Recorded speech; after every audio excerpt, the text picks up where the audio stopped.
হ্যাঁ, তো এই চারটে যে বেদ আমাদের রয়েছে, এই চারটে বেদের মধ্যে অথর্ববেদ যেটি আছে, এটি হচ্ছে আমাদের জ্ঞান শাস্ত্র বলা যেতে পারে। এই অথর্ব বেদের মধ্যেই আমরা আয়ুর্বেদকে পাই, আমরা স্থাপত্য বিদ্যাকে পাই, বা বাস্তু বিজ্ঞানকে পাই। এই অথর্ব বেদ থেকে আমরা এই জিনিসটা পেয়েছি। বাস্তুশাস্ত্রের যে রচয়িতা তিনি হচ্ছেন দেবশিল্পী বিশ্বকর্মা। বিশ্বকর্মাই এই বাস্তুশাস্ত্রের রচনা করেছেন প্রথম। তিনি একা করেননি, এনার সঙ্গে আরো অনেক মুনি ঋষিগণ সাহায্য করেছেন, কিন্তু আমরা উল্লেখযোগ্যভাবে বিশ্বকর্মার নামটাই পাই। আর এই বিশ্বকর্মাই প্রথম বাস্তুশাস্ত্রের উপরে বই লেখেন, যার নাম হচ্ছে বিশ্বকর্মা প্রকাশ। আজকের যুগে দাঁড়িয়ে যত বাস্তুশাস্ত্রী বা যত বাস্তুবিদ বাস্তু এক্সপার্ট রয়েছে, যারা নিজেদেরকে বাস্তু এক্সপার্ট বলে দাবি করেন, তাদের জননী পুস্তক যদি কিছু বলা যায় সেটা হচ্ছে বিশ্বকর্মা প্রকাশ। বিশ্বকর্মা প্রকাশ ছাড়া বাস্তু সম্পর্কে জানা সম্ভবই নয়। আর আমাদের দুর্ভাগ্যের বিষয় হলো বাংলায় বাস্তুর ওপরে বিশেষ করে কোনো বই আমরা অ্যাভেলেবেল পাই না। তো এরপর আমরা পড়েছিলাম গতকালকে যে পঞ্চতত্ত্ব বিষয়ে। পাঁচটি তত্ত্ব সম্পর্কে আমরা সবাই জানি, কি কি না? আকাশ, বায়ু, জল, পৃথিবী। এই হলো পাঁচটি তত্ত্ব। এই পাঁচটি তত্ত্ব এরা কিন্তু একে অপরকে সৃষ্টিও করে, আবার একে অপরকে ধ্বংসও করে। খুব একটু ফাস্ট আমি এগোচ্ছি শর্টে। তো সর্বপ্রথম আসে আকাশ তত্ত্ব, মেটাল যেটা দেখতে পাচ্ছি আমরা, এটা আকাশ তত্ত্ব। তো এই আকাশ তত্ত্ব থেকে জল তত্ত্বের সৃষ্টি হয় প্রথম। কারণ আকাশ থেকে বৃষ্টি হয়, সেখান থেকে জল আসে, তাই না? তো আকাশ থেকে বৃষ্টি হলো, সেখান থেকে জল তত্ত্ব সৃষ্টি হলো। সেই জল যখন মাটিতে এসে পড়ে, সেখান থেকে গাছের জন্ম হয়। সেই গাছ থেকে আমরা পাচ্ছি অক্সিজেন, বায়ু। সেই গাছ যখন শুকিয়ে যায়, তখন সেইখান থেকে আমরা জ্বালানি পাই। আর তারপরেই আমরা পাচ্ছি অগ্নিকে, তাই তো? তাহলে আকাশ তত্ত্ব থেকে জল তত্ত্বের সৃষ্টি, জল তত্ত্ব থেকে বায়ু তত্ত্বের সৃষ্টি, বায়ু তত্ত্ব থেকে অগ্নি তত্ত্বের সৃষ্টি। আর অগ্নি তত্ত্ব যখন শেষ হয়ে যায়, অর্থাৎ অগ্নি যখন জ্বলে শেষ হয়ে গেল, কি পড়ে থাকে না, ছাই পড়ে থাকে। তখন আমরা সেই ছাই পাচ্ছি। ছাই হচ্ছে মানে আর্থ এলিমেন্ট, মানে পৃথিবী তত্ত্বকে বোঝায়। আবার সেই পৃথিবী তত্ত্বের নিচ থেকে আমরা বিভিন্ন মেটাল ইত্যাদি পেয়ে থাকি, ধাতু পেয়ে থাকি। সেখান থেকে আবার আকাশ তত্ত্বের সৃষ্টি হয়। অর্থাৎ এই যে সার্কেলটা, এটা চলতেই থাকে, এই সাইকেলটা। এবার এরা যেরকম একে অপরকে সৃষ্টি করলো পরপর পরপর গিয়ে, ঠিক তেমনি একে অপরের ধ্বংসও করে। যদি এই আমি আজকে একটু অন্যভাবে বোঝাই জিনিসটাকে, দেখবেন। স্যার এই দেখতে পাচ্ছি না, অসুবিধা হচ্ছে। অসুবিধা কি সবার হচ্ছে নাকি আপনার একার হচ্ছে? তা বলতে পারবো না, আমারও অসুবিধা হচ্ছে, দেখতে পাচ্ছি না, বোর্ড হিসি হয়ে আছে। বাকিদের? আমার দেখা যাচ্ছে। দেখতে পাচ্ছি স্যার, অসুবিধা নেই। হ্যাঁ, এবার দেখতে পাচ্ছি। আচ্ছা, তো দেখুন, এই যে তত্ত্বগুলো দেখছি আমরা এখানে, ঠিক 3 নাম্বার তত্ত্বের সঙ্গেই শত্রুতা করে প্রত্যেকে। যেমন এখানে জলকে দেখতে পাচ্ছি, মাঝখানে কি আছে, গাছ আছে, মানে বায়ু তত্ত্ব আছে। ঠিক তারপরে 3 নাম্বার এলিমেন্ট কি, আগুন। জল ঠিক 3 নাম্বারকে মারছে। অর্থাৎ এখানে যদি সম্পর্কের খাতিরে ধরি আমরা, জলকে, জল হচ্ছে বাবা, কার বাবা? বায়ুর বাবা জল। আর জলের নাতিকে আগুন, কারণ বায়ুর ছেলে অগ্নি। নাতির সঙ্গে প্রত্যেকে শত্রুতা করে। অর্থাৎ জলের নাতি আগুন, আগুনের সঙ্গে জলের শত্রুতা। যদি গাছকে দেখি বা উড বা বায়ুতত্ত্বকে দেখি, এর ছেলেকে অগ্নি, অগ্নির ছেলেকে পৃথিবী বা আর্থ, পৃথিবী তত্ত্ব। তো দেখছি এখানেও হচ্ছে আর্থ এলিমেন্ট পৃথিবীর সঙ্গে, অর্থাৎ এর যে নাতি তার সঙ্গে শত্রুতা করছে। ও আগুনকে যদি দেখি, আগুনের ছেলেকে পৃথিবী, তার ছেলে মেটাল বা আকাশ তত্ত্ব। আগুনও ঠিক তাই করছে, ছেলেকে ছেড়ে নাতির সঙ্গে শত্রুতা। পৃথিবী তত্ত্ব ঠিক তাই করছে, মাঝখানে ছেলেকে ছেড়ে দিয়ে নাতির সঙ্গে শত্রুতা, জলের সঙ্গে শত্রুতা করছে। এই জিনিসটা আমরা এখানে দেখতে পাচ্ছি। এটা মনে রাখার জন্য খুব ইজি একটা প্রসেস, যে ঠিক তারপরে দ্বিতীয় এলিমেন্টকে ছেড়ে দিয়ে 3 নাম্বার এলিমেন্টের সঙ্গে শত্রুতা রাখে। কেমন? আমরা বাঙালির একটা কথা বলি, একটা প্রবাদ বাক্য, তিনজন কোনো কাজ শুরু করতে নেই, তিনজনে কোথাও একসঙ্গে বেরোতে নেই। তো তিন নিয়ে একটা আহ, প্রবাদ আমরা পাই।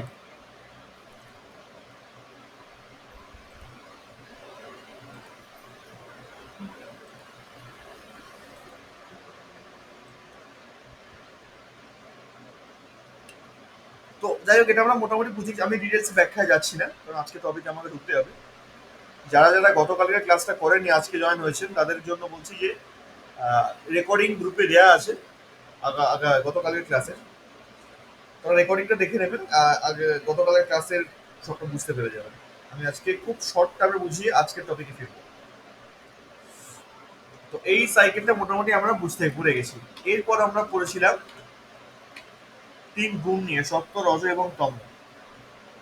এই যে 3 গুণ রয়েছে, এই 3 গুণের যে অধিপতিদের, রজগুণের অধিপতি হচ্ছেন স্বয়ং ব্রহ্মদেব, সত্যগুণের অধিপতি স্বয়ং বিষ্ণু এবং তমগুণের অধিপতি মহাদেব। এই 3 জন হলেন আমাদের প্রধান ত্রিদেব এবং ত্রিগুণের অধিকারী, সত্য, রাজা, তামা। যদি এটা খুব সুন্দর একটি উদাহরণ, যে একটি গাড়ির সঙ্গে তুলনা করলে অ্যাক্সেলারেটর যেটি আছে সেটি হচ্ছে রজগুণের প্রতীক, যে কখনো থামতে চায় না, সর্বদা কিছু না কিছু করার একটা প্রবণতা তার মধ্যে থাকেই। তম হচ্ছে ব্রেক, একবার ব্রেক যদি কেউ কিছু দাঁড়িয়ে পড়ে, সে নিজে তো এগোয় না, কাউকে এগোতেও দেয় না। আর 3 নাম্বার ক্লাচ, যে ব্যালেন্স করে চলে, সত্যগুণী, কখনো যখন থামতে হবে সে জানে খুব ভালো করে কখন তাকে থামতে হবে, আর এটাও ভালো করে জানে কখন তাকে কতটা স্পিড এগোতে হবে, যার জন্য সত্যগুণীকে সর্বোত্তম বলা হয়। সত্যগুণী সব দিকটা ব্যালেন্স করে চলতে পারে বলে একে উত্তম বলা হয়। আর রজগুণীও মাঝে মধ্যে অ্যাক্সিডেন্ট করে, কারণ থামতে জানে না। আর ব্রেক কখনোই উন্নতি করতে পারে না, কারণ থেমেই থাকে, এগোতে পারে না। এই হচ্ছে 3 প্রকার মানুষকে আমরা পাই আমাদের জগতে, আমাদের সঙ্গে। তো এই কথাগুলো শুনে আমরা নিজেদের সঙ্গে তুলনা করতে পারবো যে আমাদের মধ্যে কোন গুণের আধিক্য বেশি আছে, যার মধ্যে যেটা আছে সেটা চেঞ্জ করার। হ্যাঁ, এখন তো ধরো ইয়ে আমার মানে পানিটা কমে গেল, আটা নিচে পানিটা কিছু বলছেন কি আপনি? হ্যাঁ, বলুন। না স্যার আপনাকে না স্যার। আচ্ছা, এইভাবে আমরা 3 গুণের মধ্যে বা 3 গুণের ডেফিনেশন দিয়ে যে কোনো মানুষকে দেখে, তার স্বভাব, চরিত্র ইত্যাদি দেখে তাকে আমরা আইডেন্টিফাই করতে পারি যে কোন গুণের আধিক্য তার মধ্যে বেশি আছে। এরপরে আমরা পড়েছিলাম একটু পৌরাণিক বাস্তু সম্বন্ধে, যে প্রাচীনকালে বাস্তু কিরকম হতো। চারিদিক থেকে নির্মাণ হতো, টয়লেটটা বাড়ির বাইরে হতো, মাঝখান জায়গাটা ফাঁকা রাখা হতো, যেটা ব্রহ্মস্থান। গতকালকে পড়েছি আমরা ব্রহ্মস্থান বিষয়ে। এরপর আমরা দেখেছিলাম প্লট, কোন প্লটটা আমাদের জন্য সুইটেবল। এক তো বর্গক্ষেত্র মানে স্কোয়ার প্লট যেটা আছে, এটা খুব ভালো হয়। দ্বিতীয়ত আয়তক্ষেত্র প্লট, রেক্ট্যাঙ্গেল, এটাও ভালো হয়, খারাপ হয় না। 3 নাম্বার হচ্ছে খুব লম্বা, মানে একদম ট্রেনের কামরার মতন লম্বা, আর চওড়া ভাগটা অত্যন্ত কম। এই ধরনের প্লট খুব অত্যন্ত জঘন্য এবং খারাপ প্লট হয়, মালিকানা আসা মাত্রই ডিস্টারবেন্স স্টার্ট করে দেয়। তো এই ধরনের প্লট আমরা কখনো পারচেস করতে যাব না। এবার আসছে আমাদের ডাইরেকশনের দিকে। উত্তর, দক্ষিণ, পূর্ব, পশ্চিম এরা একে অপরের 90 ডিগ্রি অ্যাঙ্গেলে অবস্থান করছে, তাই তো? তো এই যে একে অপরের 90 ডিগ্রি অ্যাঙ্গেলে অবস্থান করছে, যতই যাই হয়ে যাক না কেন, এরা এদের অ্যাঙ্গেল মেজারমেন্ট কখনোই ত্যাগ করবে না, এটা ফিক্সড। 4টে থেকে হয়ে গেল 8টা দিক। এই যে 8টা দিককে আমরা পেলাম, উত্তর, ঈশান, পূর্ব, অগ্নি, দক্ষিণ, নৈಋত্য, পশ্চিম, বায়ু। টোটাল 8টি দিক পেলাম এখানে। 8টি দিকের যদি ডিগ্রিগত মান বলা যায়, উত্তর দিক হয় 0 ডিগ্রিতে, তাই তো? মানে টোটাল যে সার্কেলটা, এই সার্কেলটা 360 ডিগ্রি সার্কেল। তাহলে উত্তর দিক হচ্ছে 0 ডিগ্রিতে, উত্তর দিক থেকে 45 ডিগ্রি অ্যাঙ্গেল ঈশান কোণ, আর ঈশান কোণ থেকে 45 ডিগ্রি অ্যাঙ্গেলে পূর্ব দিক, মানে ইস্ট। কিন্তু যদি এই 0 ডিগ্রি থেকে দেখি আমি, 0 থেকে 90 ডিগ্রিতে পূর্ব দিক, 0 থেকে 135 ডিগ্রিতে সাউথ ইস্ট বা অগ্নিকোণ, 0 থেকে 180 ডিগ্রিতে সাউথ বা দক্ষিণ দিক, 0 থেকে 225 ডিগ্রিতে নৈಋত্য বা সাউথ ওয়েস্ট, 0 থেকে 270 ডিগ্রিতে পশ্চিম দিক বা ওয়েস্ট, 0 থেকে 315 ডিগ্রিতে বায়ুকোণ বা নর্থ ওয়েস্ট। কিন্তু এরা যদি পরস্পর দেখি আমি, পরস্পর রয়েছে একে অপরের 45 ডিগ্রি অ্যাঙ্গেল। তো বাস্তু তো 4টে দিকেও হয় না, 8টা দিকেও হয় না, 16টা দিক নিয়ে হয়। এইবার এখানে আমরা পেলাম পুরো 16টা দিককে। এটা হচ্ছে উত্তর নর্থ, একদম মিড মিড পজিশন 0 ডিগ্রিতে থাকে। তারপর আসছে উত্তর ঈশান বা এনআইনি, নর্থ অফ নর্থ ইস্ট, এটা মিড পজিশন হচ্ছে 22.5 ডিগ্রি। তারপর আসছে ইএনই, ইস্ট অফ নর্থ ইস্ট, পূর্ব ঈশান, যেটা আসছে 67.5 ডিগ্রি। তারপর ইস্ট আসছে 90 ডিগ্রিতে। ইএসসি আসছে পূর্ব অগ্নি, ইস্ট অফ সাউথ ইস্ট, যেটা 112.5 ডিগ্রি। সাউথ ইস্ট আসছে 135 ডিগ্রি। তো এইখান থেকে আমরা পুরো 16 দিকের বিবরণটা পেয়ে যাচ্ছি যে কোন দিকটা কত ডিগ্রিতে আছে। 0 ডিগ্রি থেকে কোন দিকটা কত ডিগ্রি অ্যাঙ্গেলে রয়েছে, আমরা এখান থেকে পুরো জিনিসটা ডিটেলসে পেয়ে যাচ্ছি। যদি এটাকে আমরা একটা স্ক্রিনশট নিয়ে রাখতে পারি বা মাথায় একদম গেঁথে নিতে পারি, খুব ভালো হয়। বাস্তু এর মধ্যেই সবটা রয়েছে।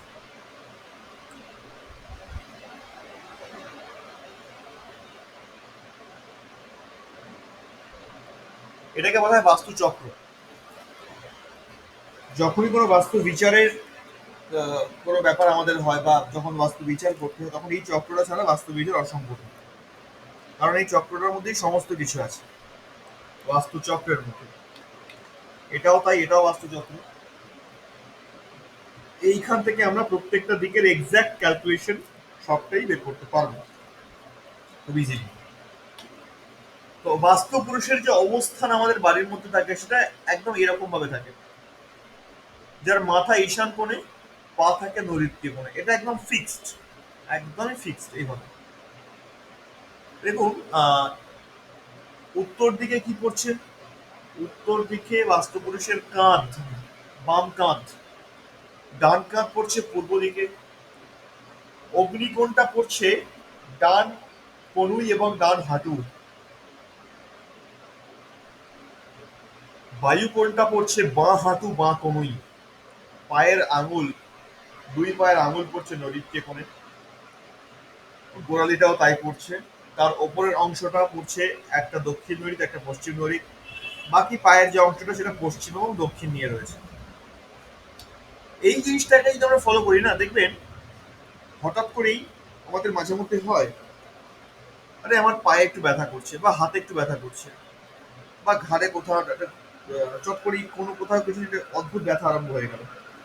মাঝে মধ্যে আমরা বলে থাকি, তাই না?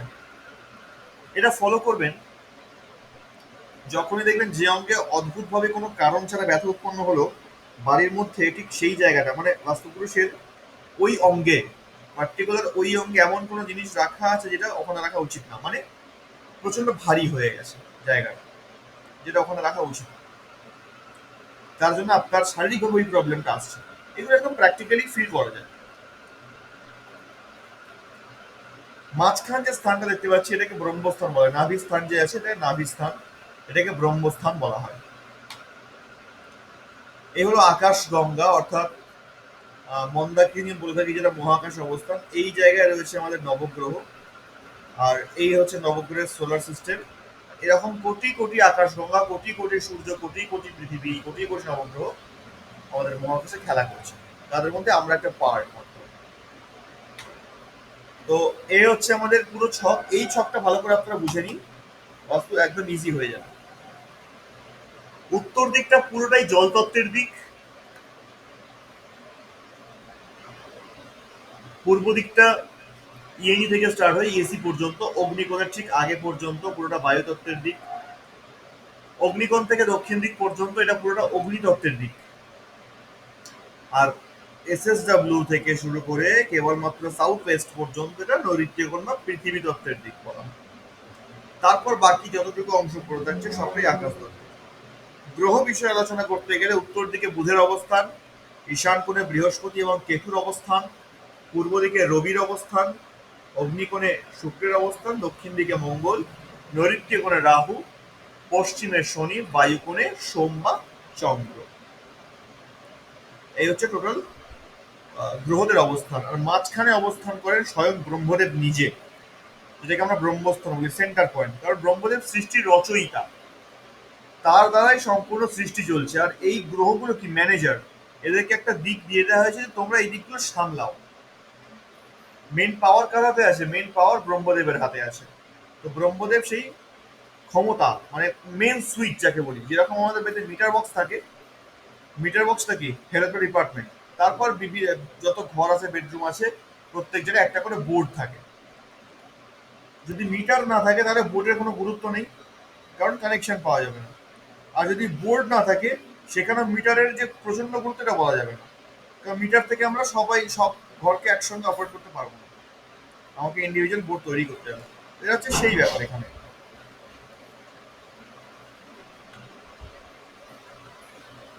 এরপর আমরা আলোচনা করেছিলাম অগ্নিকন্যা সাউথ ইস্ট নিয়ে, যেটা ফাইন্যান্সের দিক।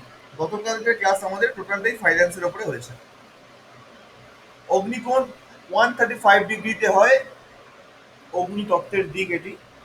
এখানে আমরা কখনোই ভুলেও কোনো মতেই টয়লেট নিয়ে আসবো না, টয়লেট বা সেপটিক ট্যাঙ্ক জলের সঙ্গে সংযোগ রাখে এরকম কোনো জিনিসও আমরা এখানে নিয়ে আসবো না। এই রকম কোনো জিনিস যদি এখানে নিয়ে আসি, সঙ্গে সঙ্গে আমাদের সেভিংস চলে যাবে, ফাইন্যান্স অত্যন্ত নিচে নেমে যাবে। টাকা তো ইনকাম করছি, কিন্তু কোথায় খরচ হচ্ছে বুঝতে পারছি না, হু হু করে টাকা বেরিয়ে যাচ্ছে প্রচন্ড পরিমাণে। মানে অর্থ এই মাত্র আসলো, একটা প্ল্যান করে রাখলাম যে এই খাতে খরচ করব, কিন্তু এমন একটা সিচুয়েশন আসলো অন্য খাতে আমাকে নিতেই হলো, উল্টে দেনা বেড়ে গেল। এইরকম সিচুয়েশন যাদের হয় তাদের 100% অগ্নিতে প্রবলেম রয়েছে। অগ্নি ছাড়া এই প্রবলেম হয় না। তার সঙ্গে সঙ্গে যেটা কমন প্রবলেম, সেটা পেটের প্রবলেম। খাবার তো খাচ্ছি কিন্তু ঠিকঠাক হজম হচ্ছে না, হজমের ওষুধ ছাড়া আমাদের চলে না। নানান রকম শরীর দুর্বল হয়ে যাওয়া, অল্প বয়সে সুগার অ্যাটাক করে নেওয়া, ডায়াবেটিস চলে আসা, প্রেশার বারবার ফল করতে থাকা, কখনো হাই প্রেশার কখনো লো প্রেশার।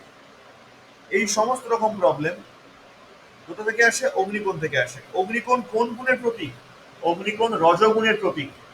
অগ্নিকোণে রজগুণ থাকে, যে তিনটে গুণ আমরা পড়লাম সত্য রজতম, তার মধ্যে অগ্নিকোণে রজগুণ থাকে। কি করবো অগ্নিকোণে?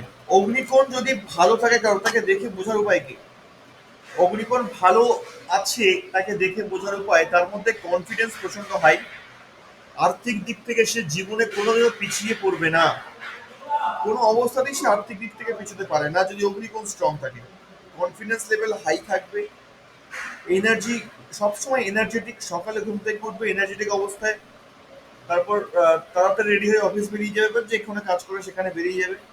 সারাদিন প্রচন্ড পরিমাণে পরিশ্রম করার পরেও যখন বাড়িতে ফিরবে, তখনও কিন্তু সে হাইলি এনার্জেটিক থাকবে। এটাই অগ্নিকোণের স্পেশালিটি। প্রচন্ড পরিমাণে অগ্নিকোণ কনফিডেন্স বাড়ায়, কর্মক্ষমতা বাড়ায়, সাহস বৃদ্ধি করে, অর্থও বৃদ্ধি করে। অগ্নি স্ট্রং তো সবকিছু স্ট্রং, মানসিক দিক থেকে অগ্নিকোণ স্ট্রং করে। তারপর আলোচনা করেছিলাম আমরা উত্তর দিক নিয়ে। উত্তর যে দিকটি আমাদের রয়েছে, উত্তর দিক জলতত্ত্বের দিক। উত্তর দিক থেকে আমরা কি পাই? সুযোগ পাই। আর এর অধিপতিকে, অধিপতি বুধ।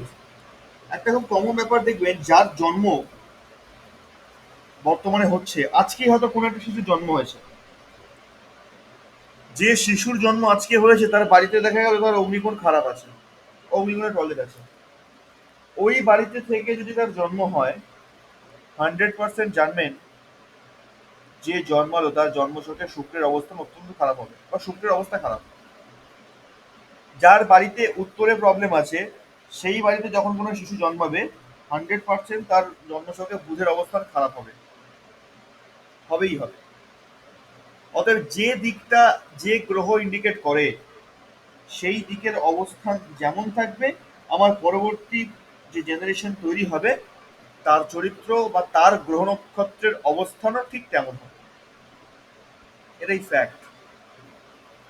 কারণ জন্মটাও হয় বাস্তুর নির্দেশে, মৃত্যুটাও হয় বাস্তুর নির্দেশে, বিবাহটাও তাই, তিনটেই বাস্তুর নির্দেশই হয়ে থাকে। তো উত্তর দিকে যে অধিপতি তিনি হচ্ছেন বুধ, জলতত্ত্বের দিক এটি, মানি অপরচুনিটির দিক। উত্তর দিকে টয়লেট আসলে কি হতে পারে আমরা কালকে পড়েছি, তবু আমি একদম খুব শর্ট, একদম ছোট্টভাবে একটা রিভাইজ দিয়ে দিই।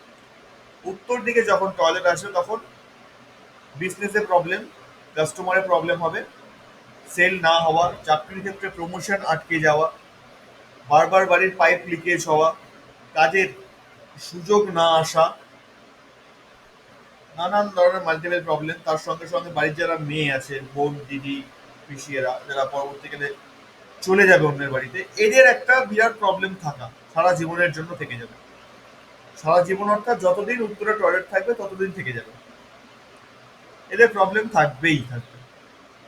আর উত্তরের টয়লেট তখনই আসে যখন মহিলাদের উপরে অত্যাচার চলে বা কোনো কন্যা ভ্রূণ নষ্ট করা হয়, তখনই উত্তরে টয়লেট আসা সম্ভব, তার আগে উত্তরে টয়লেট আসে না। অগ্নিকোণে বাথরুম বা টয়লেট তখনই আসে যখন আমরা বেহিসেবি খরচা করতে আরম্ভ করি, বেহিসেবি ভোগ করতে থাকি, স্ত্রী পুরুষ বা পুরুষ স্ত্রীকে বা স্ত্রী পুরুষকে সম্মান দেয় না, স্বামী স্ত্রীর মধ্যে বন্ডিং এর জায়গাটা একদমই ডাউন, অত্যন্ত জঘন্য প্রকার রয়েছে তাদের সম্পর্ক, বা এক্সট্রা ম্যারিটাল অ্যাফেয়ার, যখন আমরা এই ধরনের দিকে চলে যাচ্ছি তখন অটোমেটিক আমি নিচে হাতে আমার শুক্র খারাপ করছি, আর শুক্র খারাপ করা মানে আমার অগ্নিকোণ অটোমেটিক আমি খারাপ করে ফেলবো, সেখানে আমি জলতত্ত্বকে নিয়ে যাবই কোনো না কোনো ভাবে। অতএব এখান থেকে আমরা এটা বুঝতে পারবো ডিটেলসে যে বাস্তুর সঙ্গে আমাদের কর্মের একটা দারুণ রিলেশন আছে। যেমন কর্ম করবো ঠিক তেমন তেমন ফল আমরা পেয়ে যাব, বাস্তু আমাদের ঠিক তেমন তেমন জিনিস দিয়ে যাবে, আমাকে দিয়েই সেটা করাবে।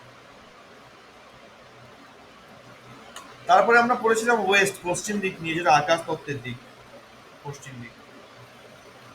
এই যে আকাশ তত্ত্বের যে পশ্চিম দিক রয়েছে 270 ডিগ্রিতে হয়, এই পশ্চিম দিকে আমরা টয়লেট বানাতে পারি না, কারণ আমাদের ইচ্ছা পূর্তির জায়গা খারাপ হয়ে যায়, আমাদের গেম থেমে যায়, বিজনেস লস এবং প্রফিটের মাঝখানে পড়ে যায়, না লস হয় না প্রফিট হয়, বারবার টাকা রুলিং হতে থাকে, কর্ম করে যাচ্ছি 5 টাকা কিন্তু ফল পাচ্ছি আমি 2 টাকা, এটাও হয়। যেমন কর্ম করছি আমি তেমন ফল পাচ্ছি না, এই প্রবলেমটা এখন ম্যাক্সিমাম লোকের হয়। যখনই ওয়েস্ট ডিস্টার্ব থাকবে তখন এই জিনিসটা অবশ্যই হবে। কি করবো তাহলে ওয়েস্টে? ওয়েস্টে আমরা ডাইনিং রুম করতে পারি, অত্যন্ত ভালো হয়, শাস্ত্র বলছে ডাইনিং রুম ওয়েস্টে করতে। ডাইনিং রুম করতে পারলাম না আর কি করতে পারি? আমরা ওয়েস্টে বেডরুম করতে পারি, খুব ভালো হয়। বেডরুম করতে পারলাম না, আমরা ওয়েস্টে বসার ঘর করতে পারি, তাও করতে পারলাম না, ওয়েস্টে আমরা মেন এন্ট্রান্স করতে পারি। অনেক রকম অপশন দেওয়া হয়েছে, কিন্তু ওয়েস্টকে বলা হয়েছে মজবুত রাখতে, কারণ আমি তো কর্ম করে এলাম, সেই কর্মের ফল আমি কতটা পাবো এটা পশ্চিম দিক ঠিক করে। শনিকে বলা হয় কর্মফল দাতা, আর সেই শনি হচ্ছে এই ওয়েস্টের বা পশ্চিমের স্বামী। তাই আমি কর্ম কেমন করেছি, কতটা ফল পাবো আমার হয়তো ঠিক নেই, অবশ্যই নেই, কিন্তু যে আমাকে ফলটা দেবে তাকে ঠিক করার অধিকার কিন্তু আমাকে দেওয়া হয়েছে। অতএব আমি ঠিক করে নিতেই পারি পরোক্ষভাবে যে আমি আমার কর্মের ফলটা কতটা পাবো, কতটা আমার প্রয়োজন। এই জন্যই শাস্ত্র বারবার বলছে সমস্ত কিছুই দেওয়া আছে, সমস্ত কিছুই দেওয়া আছে, শুধু আমরা খুঁজি না।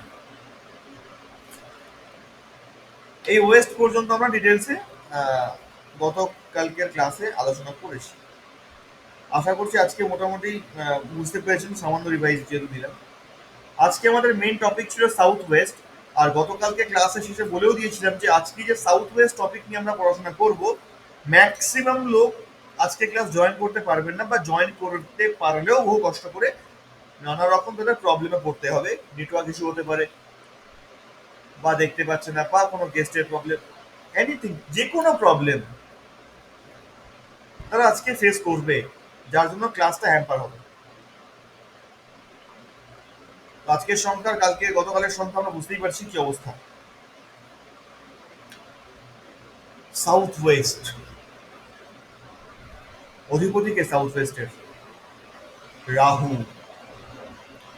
রাহু হচ্ছে সাউথ ওয়েস্টের অধিপতি গ্রহ, আর রাহুর নাম আমরা যখনই শুনি তখনই ভয় কেঁপে উঠি, তাই না?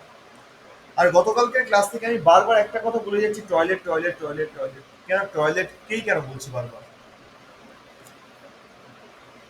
বাস্তুর মধ্যে জানবেন যখনই বাস্তু দোষ বা ইত্যাদি এই সমস্ত কথা উঠে আসে, এত ভয় পাওয়ার কিছু নেই জিনিসটা।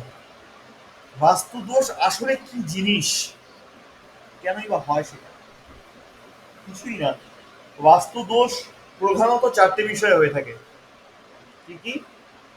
টয়লেট ইনক্লুডিং সেপটিক ট্যাঙ্ক, 2 হচ্ছে কিচেন, 3 হচ্ছে কালার, আমি কি কালার কি রং করে রেখেছি, 4র্থ মেইন ডোর, মেইন দরজাটা কোথায় আছে। এই 4টে বিষয়ের ওপরেই কিন্তু বাস্তুদোষ তৈরি হয়, বাকিগুলোকে দেখার খুব একটা প্রয়োজন হয় না। এবার এর মধ্যে স্যার একটা আরেকবার বলুন স্যার, স্যার আরেকবার বলুন এটা। বাস্তু দোষ বলতে টয়লেটকে বুঝি আমরা, ইনক্লুডিং সেপটিক ট্যাঙ্ক। দ্বিতীয় হচ্ছে কিচেন, তৃতীয় হচ্ছে কালার, চতুর্থ হলো মেন ডোর বা মেন গেট, মেন এন্ট্রান্স। এই চারটে জিনিসের উপরই যা দোষ ত্রুটি তৈরি হয় এর মধ্যেই হয়। আর একটা ইম্পর্টেন্ট দিক আছে যেটা বেডরুম হয়, কিন্তু বেডরুমটা সম্পূর্ণ অন্য একটা পার্ট। মেনলি আমরা এই চারটে জিনিসকে প্রথম দেখবো যে চারটের মধ্যে চারটে ঠিকঠাক আছে কিনা। চারটের মধ্যে যদি একটিও ডিস্টার্ব থাকে তাহলে সেটাকে আমরা বাস্তুদোষ বলে থাকি। আর টয়লেট কাকে রিপ্রেজেন্ট করে? টয়লেট রাহুকে রিপ্রেজেন্ট করে। রাহু এমন একটি গ্রহ যাকে মারে তো শেষ করে দেয়, যাকে তোলে তো রাজার রাজা বানিয়ে দেয়। রাহু যদি কারোর জন্ম কুণ্ডলিতে যদি দেখি, আমরা কুণ্ডলী সম্পর্কে মোটামুটি আইডিয়া অনেকেরই থাকে। কুণ্ডলিতে যদি রবির সঙ্গে বা পঞ্চমে বা অষ্টমে থাকে, বা রবির নক্ষত্রে বসে আছে, বা রবি রাহুর নক্ষত্রে বসে আছে, তখন একটা প্রবল দোষ তৈরি হয় যাকে পিতৃদোষ বলা হয়। যাদেরই এই পিতৃদোষ থাকে তাদেরই 100% নৈঋত কোণে অর্থাৎ সাউথ ওয়েস্টে টয়লেট থাকবে। নৈঋত কোণে টয়লেট যাদেরই থাকবে, আমি কুণ্ডলী দেখতে জানি না, আমি জনসংখ্যা বিচার করতে জানি না, দরকার নেই বিচার করতে পারা। যাদেরই দেখবো নৈঋত কোণে টয়লেট আছে 100% জানবো তাদের পিতৃদোষ রয়েছে। আর পিতৃদোষটা এমনি এমনি আসে না, টয়লেট সাউথ ওয়েস্টে এমনি এমনি যায় না, এরও কিছু কর্ম আছে। সেই কর্মের ফলটা দেওয়ার জন্যই যায়। কি কর্ম? নয় সেই ফ্যামিলিতে কেউ সুইসাইড করেছে, নয় পরপর অনেক কিছু জেনারেশন আগে, 2-3 জেনারেশন আগে হোক বা তার আগে জেনারেশন হোক, সুইসাইড কেস থাকবে, প্রিম্যাচুয়ার ডেথ থাকবে, যেগুলোকে আমরা অ্যাক্সিডেন্টাল ডেথ বলে থাকি, অপঘাত মৃত্যু যেগুলো বলি, সেগুলো থাকবে। এবং তার সঙ্গে সঙ্গে আরো অনেক রকম প্রবলেম থাকে। যারা কমিউনিস্ট হয়, যারা নাস্তিক প্রবৃত্তির হয়ে থাকে, মানে না কিছু, সবকিছু গাজোয়ারি করতে থাকে, ধর্মকে জেনেও জানে না, মেনেও মানে না, যাদের নেচারটা এইরকম প্রবৃত্তির হয়, প্রচন্ড ক্রূর প্রকৃতির হয়, তারাই কিন্তু এই পিতৃদোষে দোষী হয়। আর তাদেরই সাউথ ওয়েস্টে টয়লেট যায়, তাদেরই সাউথ ওয়েস্টে সেপটিক ট্যাঙ্ক যায়, তাদেরই সাউথ ওয়েস্টে মেন এন্ট্রান্স যায়, তাদেরই সাউথ ওয়েস্টে নীল অথবা কালো রং আসে বা সবুজও আসে। প্রত্যেকটা জিনিস কিন্তু আমাদের কর্মের সঙ্গে রিলেটেড, প্রত্যেকটা জিনিস। যাদেরই সাউথ ওয়েস্টে টয়লেট আছে, সুইসাইড 100% হয়েছে বা হবে। যাদেরই সাউথ ওয়েস্টে টয়লেট আছে, শান্তি, পারিবারিক শান্তি কি জিনিস তারা জানে না, তারা বোঝে না। টয়লেট হোক বা সেপটিক ট্যাঙ্ক হোক, যাই হোক না কেন, শান্তি কি জিনিস তারা জানে। যতক্ষণ বাইরে থাকে ততক্ষণ ভালো থাকে, কাজের মধ্যে আছি ভালো আছি, বাড়িতে ঢোকা মানেই সেই মানসিক অশান্তি শুরু হয়ে গেল। আর ভাল লাগে না বাঁচতে, আর ভাল লাগে না সংসার করতে, সব ছেড়ে দিয়ে বেরিয়ে যাই, হে ঈশ্বর এবার আমায় তুলে নাও। যাদেরই মুখে আমরা এই ধরনের কথা শুনতে পাবো, যে ফ্যামিলিতে সে মহিলারা বলুক বা পুরুষরা বলুক, এই কথাগুলো যাদেরই ফ্যামিলিতে আমরা শুনতে পাবো, সাউথ ওয়েস্টে 100% প্রবলেম থাকবে, থাকতেই হবে, না হলে কথাগুলো আমরা শুনতে পাবো না।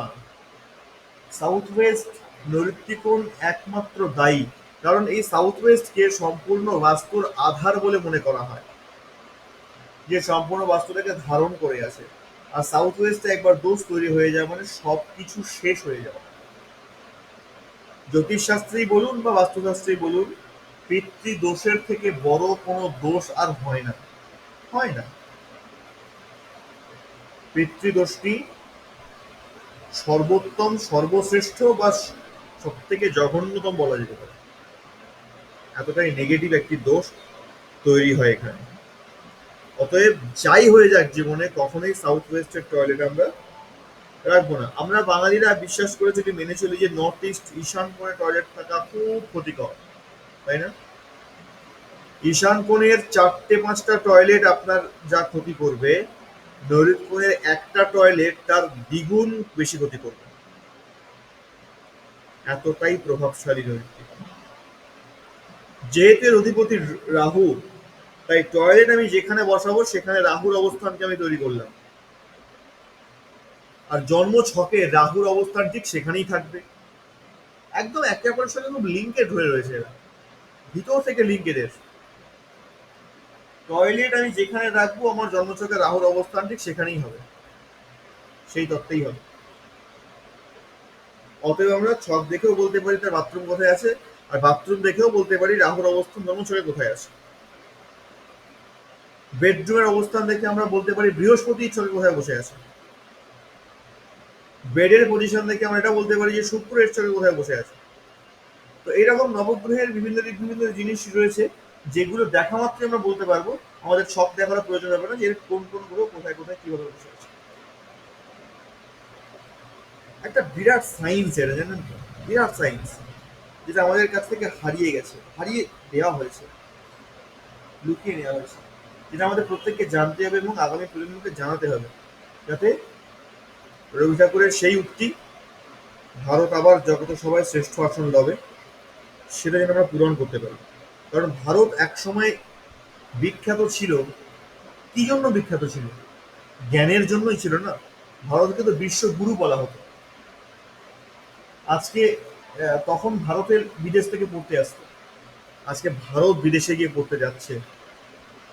অতএব আমাদের প্রমোশন না ডিমোশন হয়েছে, সেই জায়গাটা আমাদের ফেরাতে হবে, আর সেই জায়গাটা আমরাই ফেরাতে পারি নিজেদেরকে সমৃদ্ধ করে। আর আমরা নিজেরা সমৃদ্ধ তখনই হব যখন আমাদের মধ্যে নতুন নতুন জ্ঞানের প্রকাশ ঘটবে, নতুন নতুন বিজ্ঞানের আলো জ্বলবে, তখনই আমরা পারবো সেই জায়গাটা অ্যাচিভ করতে। আমাদের প্রধান মূল লক্ষ্য সেইটাই। ফিরে আসি সাউথ ওয়েস্টে আবার পুনরায়। সাউথ ওয়েস্টের সিমটম কি? খাবার মধ্যে মাঝে মধ্যে চুল পড়া, খাবার খেতে খেতে দুদিন একদিন ছাড়াই চুল পড়তে থাকা, বাড়িতে মাকড়সার ঝুল হতে থাকা ঘন ঘন, এই পরিষ্কার করলাম দুদিন পরে আবার হয়ে গেল। কোথা থেকে যে বাড়ির মধ্যে এত ময়লা আসে বুঝতে পারি, এত ঝাঁট দিই এত পরিষ্কার করি, আর আমার ফ্ল্যাট তো সেই 4 তলার উপরে 5 তলার উপরে, এখানে ধুলো আসার কোনো চান্সই নেই, তবুও কেন এত ধুলো হচ্ছে? আমার মেন রাস্তার উপরে বাড়ি, এখানে ঝুল হওয়ার কোনো চান্সই নেই, তবুও কেন ঝুল হচ্ছে? যতই খাবার পরিষ্কার পরিচ্ছন্ন করে বানাই না কেন, খাবারের মধ্যে ঠিক একটা না একটা চুল থাকে, ছোট হোক বড় হোক থাকে। কেন? এই প্রত্যেকটা জিনিসই সাউথ ওয়েস্টের সিমটমকে দেখায়, সাউথ ওয়েস্ট যে প্রবলেমেটিক সেটা বোঝায়। সাউথ ওয়েস্ট প্রবলেম যদি কারো থাকে, জীবনে কোনোদিনও শান্তি সে পাবে না। প্রত্যেকটা কাজে তার ডিলেমি হতে থাকা, প্রত্যেকটা কাজে ডিলেমি, ঠিকঠাক ভাবে সাকসেস না পাওয়া, পারিবারিক যে বন্ডিং থাকে সেই বন্ডিং না থাকা। আজকে আহ, দেখতে পাবো আমরা ম্যারিড লাইফে ডিভোর্সের হারটা কতটা বেড়েছে। আমাদের ক্লাসে একজন লয়ারও রয়েছেন, তিনি বাস্তব পড়ছেন অলরেডি, ডিভোর্স কেস উনি হয়তো প্রচুর দেখেছেন। গ্যারেন্টি দিয়ে এটা বলা যেতে পারে যাদের যাদের ডিভোর্স কেস মানে ডিভোর্স অলরেডি হয়ে গেছে বা ডিভোর্স হচ্ছে, চলছে কথাবার্তা, এখনো হয়নি কমপ্লিট, প্রত্যেকের বাড়িতে গিয়ে চেক করুন সাউথ ওয়েস্টে নয় সেপটিক ট্যাঙ্ক, নয় টয়লেট, নাহলে গ্রিন কালার, তিনটের মধ্যে কিছু একটা পেয়ে যাবেন, বা তিনটেই পেতে পারেন, কোনো গ্যারেন্টি নেই। সাউথ ওয়েস্ট প্রবলেম না থাকলে সাউথ ওয়েস্টে ডিভোর্স হয় না। সাউথ ওয়েস্টে প্রবলেম না থাকলে হাজব্যান্ড ওয়াইফের মধ্যে সম্পর্ক খারাপ হতে পারে না। শুধু হাজব্যান্ড ওয়াইফের মধ্যে কেন, পারিবারিক যে কোনো সম্পর্ক খারাপ হয় না। আর পিতৃদোষ বেসিক্যালি ছেলেদেরকেই বেশি ডিস্টার্ব করে।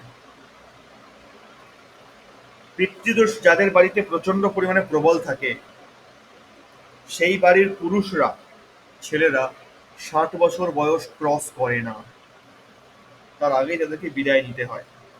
কেউ 40-এ নেয়, কেউ 50-এ নেয়, কেউ 55-তেও নেয়, কেউ আবার 60-এর কাছাকাছি গিয়ে নেয়। 60 ক্রস করতে পারে না, খুব রেয়ার 60 ক্রস করে। আর কি হয় পিতৃদোষের? হ্যাঁ, আর একটা জিনিস, এই নৈরৃক্ষণে পিতৃদোষ আসে বা নৈরৃক্ষণ দোষ তৈরি হয় কেবলমাত্র টয়লেটে না, কেবলমাত্র মেন এন্ট্রান্সে না, কেবলমাত্র কালারে না, যদি আমি এখানে কোনো আন্ডারগ্রাউন্ড ওয়াটার ট্যাঙ্কও তৈরি করি, তাতেও এখানে সেই একই দোষ তৈরি হয়। যদি ছোটখাটো কোনো চৌবাচ্চাও বানাই, তাতেও এখানে সেই একই দোষ তৈরি হয়। যদি এখানে আমি ওভারহেড ওয়াটার ট্যাঙ্ক রাখি ছাদের ওপরে, যে ট্যাঙ্ক আমরা বসাই, সেই ট্যাঙ্কও যদি আমরা এই সাউথ ওয়েস্টে বসাই, আগামী 4-5 বছরের মধ্যে হার্টে হার্টের প্রবলেম তো আসবেই, তার সঙ্গে সঙ্গে হার্টে স্টেন বসাতে হতে পারে, হার্ট সার্জারিও হতে পারে, নানান রকম হার্ট ডিজিজ চলে আসবে যদি সাউথ ওয়েস্টে থাকে তাদের জলের ট্যাঙ্ক। অতএব জলের ট্যাঙ্কও একটা বিরাট ব্যাপার, কিন্তু জলের ট্যাঙ্ক কোথায় রাখবো এটা একটা বড় ব্যাপার রয়েছে আমাদের বাস্তুশাস্ত্রে। কারণ বাস্তুশাস্ত্র মানে কি, যে প্রত্যেকটা বস্তুর স্থিতিকে ঠিক করে, তাকেই তো বাস্তুশাস্ত্র বলি। অতএব প্রত্যেকটা বস্তু আমাদের চারপাশে যা কিছু আছে, ফোন থেকে শুরু করে সামান্য পেন পর্যন্ত, যাবতীয় চেয়ার টেবিল খাট বিছানা বস্ত্র আদি সমস্ত কিছু, প্রত্যেকের নিজস্ব একটা এনার্জি থাকে, প্রত্যেকের থাকে নিজস্ব একটা এনার্জি। সেই নিজস্ব এনার্জি যেটা আছে, সেই এনার্জিটাই কিন্তু আমাদের বাস্তবিকভাবে প্রভাবিত করে, তাই না? আর তাদের যে এনার্জি, সেই এনার্জির দ্বারাই আমরা প্রভাবিত হয়ে বিভিন্ন কর্ম করে থাকি, বিভিন্ন কাজ করে থাকি। কারণ এই পুরো জগৎটাই তো ভাইব্রেশন। বিজ্ঞান কি বলছে, এই পুরো সম্পূর্ণ ব্রহ্মাণ্ডই ভাইব্রেশন, সবটাই তো ভাইব্রেশন মোডে চলছে। বাস্তুটাও ভাইব্রেশন। আমরা যে বস্তুকে যেখানে রাখবো, সে সেখানে গিয়ে তার এনার্জি দেখাতে শুরু করবে। যদি সেই জায়গাটা, সেই জোনটা তার অনুকূলে না হয়, তাহলে সে তার এনার্জি সেখানে খাটাতে পারবে না, তার প্রভাব সেখানে খাটবে না। এই কারণের জন্য যে কোনো বস্তুকে আমরা যেখানে সেখানে রাখতে পারি না। যখনই রাখবো তার নেগেটিভ এনার্জি বা নেগেটিভিটি আমাদের মধ্যে প্রবেশ করবেই। প্রত্যেকটা বস্তুর এমন স্থিতি রয়েছে না, আপনি কখন কি বলবেন, বা পাশের বাড়ির কাকিমা কখন আপনার বাড়িতে এসে কি কথাটা বলবে, এটাও বাস্তু ঠিক করে। আপনি আপনার রুমে রয়েছেন, পার্সোনাল রুমে, ততক্ষণ পর্যন্ত আপনার রুমে কেউ প্রবেশই করতে পারবে না যতক্ষণ না আপনি কোনো একটা বস্তুর এনার্জি চেঞ্জ করছেন, মানে তাকে স্থানান্তরিত করছেন। আপনি বসে বসে নয় ফোন ঘাটছেন, একজন আপনার রুমে ঢুকলো, নয় আপনি সেই ফোনটা হাত থেকে নিচে নামিয়ে রেখেছেন, বা আপনার হাতটা চেঞ্জ করেছেন, বা আপনার পজিশন চেঞ্জ করেছেন। যতক্ষণ আপনি নিজে মুভমেন্ট না করবেন, ততক্ষণ পর্যন্ত কোনো কিছুই হওয়া সম্ভব নয়। এই জন্য মুভমেন্টের প্রয়োজন আছে। আমাদের মুভমেন্ট যেমন হবে, আমাদের এনার্জি তেমন ভাবে কাজ করবে। সাউথ ওয়েস্টের যে তত্ত্ব, তা পৃথিবী তত্ত্ব, এবং এর স্বাভাবিক যে কালার হয় সেটা ইয়েলো কালার হয়। জলের যে স্বাভাবিক কালার হয় সেটা স্কাই কালার হয় বা নীল কালার হয়। বায়ুতত্ত্বের যে কালার হয় স্বাভাবিক, সেটা গ্রিন কালার হয়, সবুজ কালার। অগ্নিতত্ত্বের যে স্বাভাবিক কালার লাল কালার। পৃথিবী তত্ত্বের স্বাভাবিক যে কালার সেটা হলুদ বা ইয়েলো। আকাশ তত্ত্বের যে কালারটা হয় সেটা সাদা, হোয়াইট। আমরা যে চকটা স্ক্রিনে দেখতে পাচ্ছি, এর মধ্যে আমার কোথা থেকে কোন তত্ত্ব শুরু হয়েছে, কোথায় গিয়ে শেষ হয়েছে, তার বিশদ বর্ণনা দেওয়া আছে। এই চকটাকে ভালো করে দেখলেই বুঝতে পারবো, বিভিন্ন কালারের লাইন টানা আছে। অর্থাৎ এই কালার দেখে আমরা বুঝবো যে কোথা থেকে কোন তত্ত্বের শুরু, কোথায় গিয়ে তার শেষ, কোন জোনে কি পড়ে আছে। বুঝতে অসুবিধা হওয়ার কথা না। তাহলে সাউথ ওয়েস্টে যে এত প্রবলেম, করবোটা কি এখানে? প্রশ্ন এখানে। সাউথ ওয়েস্টে বেডরুম খুব ভালো হয়, মাস্টার বেডরুম হয়। মাস্টার বেডরুম মানে, মানে যারা বাড়ির কর্তা, তাদের জন্য এই বেডরুম খুব ভালো হয়। কেউ হ্যান্ড রাইজ করেছে? হ্যাঁ, বলছি যে ওই যে নৈরিত কোণে ইয়েলো কালার বলা হচ্ছে তো, ইয়েলো কালার অথবা হোয়াইট। তা আমি হোয়াইট বা ইয়েলোর মধ্যে বেস্ট কোনটা? অফ হোয়াইট সব থেকে বেস্ট। মানে ইয়েলোটা যে তাহলে বলা হচ্ছে, ইয়েলোটাও স্বাভাবিক কালার, অফ হোয়াইটের মতো ইয়েলো থাকে তো, হুম। ওটাই সব থেকে বেস্ট। ওকে। যা ইয়েলো কোথায় ইউজ করা হয়?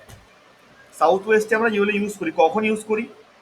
যখন তার আগে থেকেই সাউথ ওয়েস্ট প্রচন্ড পরিমাণে ডিস্টার্ব হয়ে আছে, মানে এনার্জি একদম লো, নিচের দিকে নেমে গেছে, তখন আমরা সেখানে ইয়েলো ইউজ করি, যাতে এনার্জিটা খুব তাড়াতাড়ি গেন করতে পারে, বাড়তে পারে।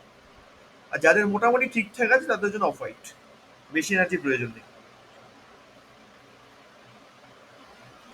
এখানে পার্সেন্টেজ ভ্যারি করে, মানে ডোজ ভ্যারি করে, রোগ অনুযায়ী ডোজ দিতে হবে। আচ্ছা, তাহলে এখানে করবো কিনা বেডরুম করবো, মাস্টার বেডরুম হয়, অর্থাৎ কার জন্য হয়? যে বাড়ির কর্তা, মানে যার কথায় সংসার চলে, তাকে যদি আমরা এই রুমটা দিই খুব বেস্ট হয়, ভালো হয়। কারণ তাকে সবাই মান্যতা দিয়ে চলবে, তার কথা সবাই শুনবে, তাকে মেনে চলবে, তার কথা ফেলতে পারবে না। সাউথ ওয়েস্টে যে থাকবে তার কথাই। যদি কোনো বাচ্চাকে রেখে দিই সাউথ ওয়েস্টে, তখন দেখবো সেই বাচ্চার মধ্যেই এমন অ্যাটিটিউড ডেভেলপ হয়ে গেছে যেন তার কথাবার্তা শুনে মনে হবে এই বোধহয় বাড়ির কর্তা, এর কথা না শুনলে সমস্যা আছে। সত্যিই তাই হয়। যদি সেই বাচ্চাটির কথা না শোনা হয় না, তার মুড অফ হয়ে যায়, তার তখন আর কোনো কিছু ভালো লাগে না, হ্যাঁ আমার কথা শুনে না, আমাকে কোনো গুরুত্ব দেয় না, আমাকে কেয়ার করে না, মানে এইরকম একটা লেভেলে অল্প বয়সে তার মধ্যে একটা অদ্ভুত গাম্ভীর্য চলে আসে, প্রচন্ড পরিমাণে ক্রোধের জন্ম হয়ে যায়, রাগের জন্ম হয়ে যায়, আনাড়ি হয়ে যায়, মাঝে মধ্যে বুঝতে চায় না যে না আমি বলেছি মানে এটা করতে হবে। আর একটা সময় পর গিয়ে বড়দেরকে আর মানতে যায় না, মানে তাদের মুখে মুখে তর্ক করতে আরম্ভ করে দেয়, যদি সাউথ ওয়েস্টের রুম তার থাকে, বা সাউথ ওয়েস্টের রুমেই সে যদি বরাবর শয়ন করতে থাকে। এই জিনিসগুলো, এই গুণগুলো তার মধ্যে খুব তাড়াতাড়ি ডেভেলপ হয়ে যায়, অটোমেটিক চলে আসে, প্রচন্ড পরিমাণে ইগোয়েস্টিক হয়ে যায়, খুব ইগো চলে আসে। আমাকে এটা বললো, এত বড় সাহস, কি করে বলতে পারে? যে কথাটা বলে যত তার থেকে ওর থেকে সম্মানে অনেক বড়, বয়সে অনেক বড়, তবুও অহংকারের জন্য, ইগোর জন্য তাকে অপমান করতে ছাড়বে না। এই রকম ধরনের ক্যারেক্টার তার মধ্যে অটোমেটিক ডেভেলপ হয়ে যায় যদি সাউথ ওয়েস্টে তার রুম হয়। এই জন্য বলা হয় সাউথ ওয়েস্টের রুম তাদেরকেই দেওয়া উচিত যারা সংসারের প্রধান বা কর্তা, তাদের জন্য সব থেকে বেস্ট হয়। তাদের ছাড়া যদি অন্য কেউ থাকে তাদের মধ্যে এরকম গুণ ডেভেলপ হয়ে যায়। যদি কোনো মেডকে দেওয়া হয়, সার্ভেন্টকে দেওয়া হয় এই রুমটা সাউথ ওয়েস্টে, তখন দেখা যাবে সে সবার মাথার উপর উঠে নাচছে, তার কথাই শেষ কথা বাড়িতে, আর কারো কথা চলছে না, তখন বাড়ির কর্তাও কিছু না, অটোমেটিকলি পাওয়ারটা জন্মে যায়। আর এমন পরিমাণে গাম্ভীর্য তো চলে আসে যে তার গাম্ভীর্যটাকে দেখেই লোক ভয় পেয়ে যায়, ওরে বাবা এই বয়স এত গাম্ভীর্যতা, এত ভারিত্ব। সাউথ ওয়েস্টের রুম এটা করায়। অতএব সাউথ ওয়েস্টের রুম ভালো কার জন্য? ভালো যে বাড়ির কর্তা রয়েছে, যে পুরো জিনিসটাকে ট্যাকেল করছে, সংসার চালাচ্ছে, তার জন্য ভালো। বাড়ির কর্তা মানে এটা না যে বাড়ির সব থেকে যে বয়স হচ্ছে, না, সে না, যে মেন ইনকামার, তার জন্য ভালো। সাউথ ওয়েস্টে আর কি করতে পারি আমরা? রুম না হয় করলাম, আর কি করতে পারি? প্রাচীনকালে দেখা যায় সাউথ ওয়েস্টে, তখন তো রাজরাজার আমল ছিল, শস্ত্রাগার বানানো হতো, কারণ পৃথিবী তত্ত্বের দিক তো, এদিকে বলা হয় ভারী জিনিস রাখতে, যত ভারী জিনিস হয় সব রাখতে পারি আমরা, অসুবিধা নেই। তো পৃথিবী তত্ত্বে রাখতে হয় ভারী জিনিস, তো এই জন্য তখনকার দিনে এখানে অস্ত্রাগার বানানো হতো। যত রকম অস্ত্র হয়, তীর ধনুক থেকে শুরু করে ঢাল তরোয়াল, কুঠার ইত্যাদি যত রকম অস্ত্র হয়, বিরাট অস্ত্রাগার এই সাউথ ওয়েস্টে বানানো হতো। আর এই সাউথ ওয়েস্টেই রাজার রুম থাকতো, রাজার ঘর থাকতো, ব্যক্তিগত ঘর। কারণ রাজাকে রাজাকে পুরো শুধুমাত্র নিজের রাজ্য না, রাজ্যের সঙ্গে সঙ্গে নিজের প্রজাকেও কন্ট্রোল করতে হয়, সবার ওপরে রাজাকে আধিপত্য বিস্তার করতে হয়। এই জন্য রাজাকে সর্বদাই সাউথ ওয়েস্টের রুম দেওয়া হয়, কারণ দায়িত্ব প্রচুর না, এর জন্য সাউথ ওয়েস্টের রুম রাজাকে দেওয়া হয়। আমরা কি করতে পারি? আমাদের তো এখন অস্ত্রের প্রয়োজন নেই, তাহলে আমরা যদি বেডরুম এখানে বানাতে না পারি, আমরা স্টোর রুম করতে পারি। স্টোর মানে নোংরা করার স্টোর না, স্টোর মানে প্রয়োজনীয় জিনিসপত্রই আমরা রাখবো এখানে, যত্ন সহকারে রাখবো, পরিষ্কার পরিচ্ছন্ন করে রাখবো। কিন্তু যে জিনিস আমরা পরবর্তীকালে ফেলে দেবো বা ডাস্টবিন করে রেখেছি, এমনটা কখনোই করবো না, সেটা নেগেটিভিটি নিয়ে আসবে। সাউথ ওয়েস্টের বিষয়ে কারো কোনো প্রশ্ন বা কোনো জিজ্ঞাসা আছে, বুঝতে পারিনি বা কথা কেটে গেছে শুনতে পাই, এরকম কেউ আছে?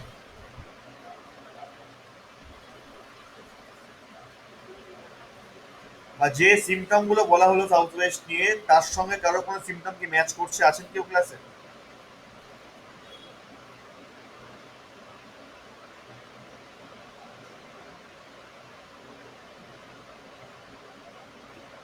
সাউথ ওয়েস্টে ঠাকুরঘর করলে কিছু অসুবিধা হবে? এইখানেই ব্যাপার। একবার ভেবে দেখুন, সাউথ ওয়েস্টে বাস্তুপুরুষের কি থাকে? ওটা তো পা থাকছে তো। হ্যাঁ, সাউথ ওয়েস্টে বাস্তুপুরুষের পা থাকছে। এবার হুম, বাস্তুপুরুষের শরীরটাকে আপনি আপনার নিজের শরীর মনে করুন, তাহলে ঠাকুরের হুম। অবস্থাটা আপনি কোথায় রাখলেন? ও জানি ঈশান করেই ঠাকুরের স্থান, কিন্তু কোনো পজিশন অনুযায়ী হয়তো সেখানে হচ্ছে নি, মানে রাখা যাচ্ছে না ঠাকুরকে ঈশান করলে, তখন কোন এই জায়গায় ঠাকুর ঘর রাখতে নিয়ে হবে? আমাদের শাস্ত্র স্পষ্ট নির্দেশ দিয়েছে, 1 নাম্বার বাড়ির মধ্যে ঠাকুর রাখার অধিকার কারণ নেই। Yes. 2 নাম্বার হচ্ছে, যদি প্রপার জোনে ঠাকুর রাখতে না পারেন, বাড়িতে ঠাকুর রাখারই কোনো প্রয়োজন নেই, কারণ তার যথার্থ মান আপনি দিতে পারবেন না। Yes. তাহলে যার যথার্থ মান আমি দিতে পারবো না, তাকে বাড়িতে এনে অপমান করার অধিকারও আমার নেই, হুম, হুম। তাই না? আজকে হ্যাঁ, ঠিক। আমাদের হিন্দুদের দুর্দশার কারণ হচ্ছে এটা, যে আমরা প্রচন্ড ভক্তিমান, প্রচন্ড ভক্ত বটে, কিন্তু যথাযোগ্য মান দিতে পারি না। হ্যাঁ, সেটাই ঠিক। দেখবেন, আমি সারাদিন প্রচুর পূজা করি, এত ঠাকুরকে ডাকছি, এত পূজা করছি, এত কিছু দিচ্ছি, ঠাকুর তবুও কেন আমার এত দুঃখ? এই কথাগুলো তারাই বলে যাদের ঠাকুরঘরটা ওই দক্ষিণের সাইডে বা সাউথ ওয়েস্টের দিকে থাকে। কারণ সাউথ ওয়েস্টের দিকে ঠাকুর ঘর রাখলে তারা যতই পূজা অর্চা করুক, যতই সাধনা করুক না কেন, ফল কোনোদিনই পাবে না ঠিক করে।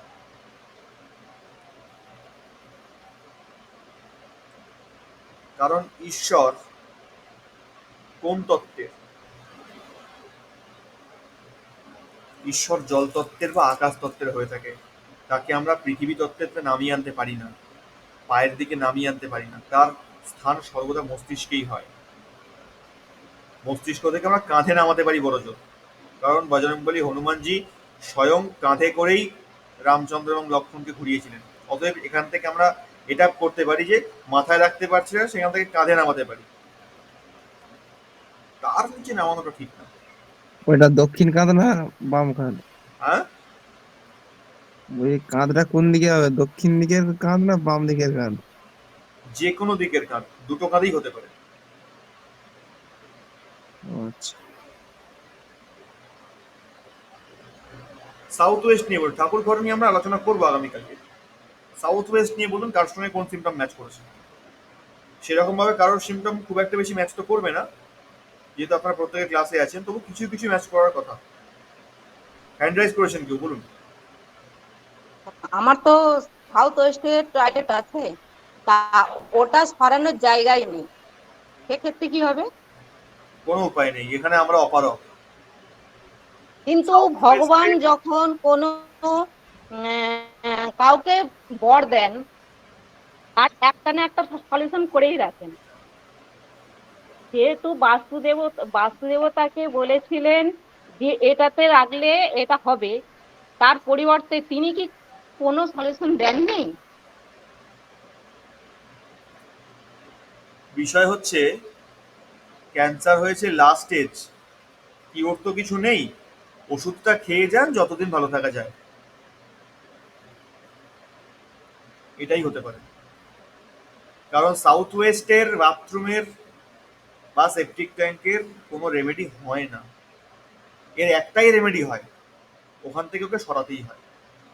তিনটে দিকের, আমি প্রথম দিন থেকে বলে আসছি যে তিনটে দিকের কোনো রেমেডি কোনো কাজই করবে না। এক ঈশান নর্থ ইস্ট, দ্বিতীয় সাউথ ইস্ট অগ্নিকোণ, তৃতীয় সাউথ ওয়েস্ট নৈಋত্যিকোণ। এই তিন দিকের যত বড়ই লোক এসে যাই রেমেডি দিক না কেন, কাজ করবে না।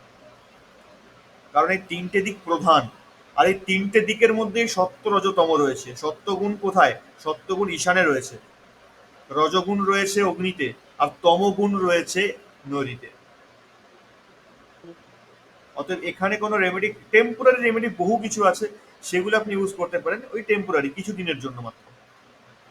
কিন্তু পার্মানেন্ট আচ্ছা কোনো এটা তো সলিউশন সাউথ ওয়েস্ট টয়লেটে হয় না। আচ্ছা এটা তো পিতৃদোষ থাকলে সাউথ ওয়েস্টে টয়লেট হয়, তাহলে অবশ্যই পিতৃদোষ যদি কাটানো যায় তাহলে তো আপনার কটা বন্ধ হয়ে যাবে। পিতৃদোষ কাটানো যায় না, আমাদের ধারণাটাই ভুল এখানে। যে জিনিসটা আমি নিয়ে জন্মেছি, যতক্ষণ না মৃত্যু হচ্ছে সেই জিনিসটা কাটানো সম্ভব নয়। তার প্রভাবটা কম করা সম্ভব, এইটুকু মাত্র। তার প্রভাবটা যতটা রয়েছে সেটাকে আমি কম করতে পারি, কিন্তু তাকে পুরোপুরি আমি শেষ করতে পারি না। এক নাম্বার। দ্বিতীয় হচ্ছে, পিতৃদোষের প্রভাব আমি কম করবো কিভাবে? উপায় একটাই, টয়লেটকে ওখান থেকে, পিতৃদোষ আছে এর অর্থই হলো সাউথ ওয়েস্ট টয়লেট আসবে, সেখান থেকে আমাকে বাঁচতে হবে। অপশন কি? আমি যদি এখন বলি আমি সাউথ ওয়েস্ট টয়লেট থেকে বেরোতে পারছি না, আমার কাছে কোনো অপশন, এটা বাজে কথা। কেন বাজে কথা? কারণ আজকে এই মুহূর্তে দাঁড়িয়ে মানুষ অনেক কিছু করতে পারে, বহু কিছু করতে পারে। একটা বাড়ি চেঞ্জ করা এই মুহূর্তে দাঁড়িয়ে হয়তো খুব শক্ত কাজ মনে হলেও, যদি বাস্তুর প্রপার ওয়েতে আমরা এগোই, সেটাও কিন্তু খুব কঠিন না। হ্যাঁ, একটু পরিশ্রম হতে পারে বেশি, একটু কষ্ট হতে পারে বেশি, কিছুদিন হয়তো খাওয়া দাওয়া অনিয়ম হতে পারে, কিছু ঘুমের অনিয়ম হতে পারে, কিন্তু সেটা চেঞ্জ করা সম্ভব। আমরা যদি সেই মোহের মধ্যে পড়ে থাকি যে আমরা এই জায়গা ছেড়ে যাবো না, আমাকে এখানে যা করা করতে হবে, আমার জায়গা নেই, তাহলে সেক্ষেত্রে আমি কেন ঈশ্বরের পক্ষেও কিছু করা সম্ভব নয়। যদি আমরা সেই পৌরাণিক কাহিনী থেকে কিছু উদাহরণ নেওয়ার চেষ্টা করি, বাস্তুদোষ কৃষ্ণের মথুরাতেও ছিল।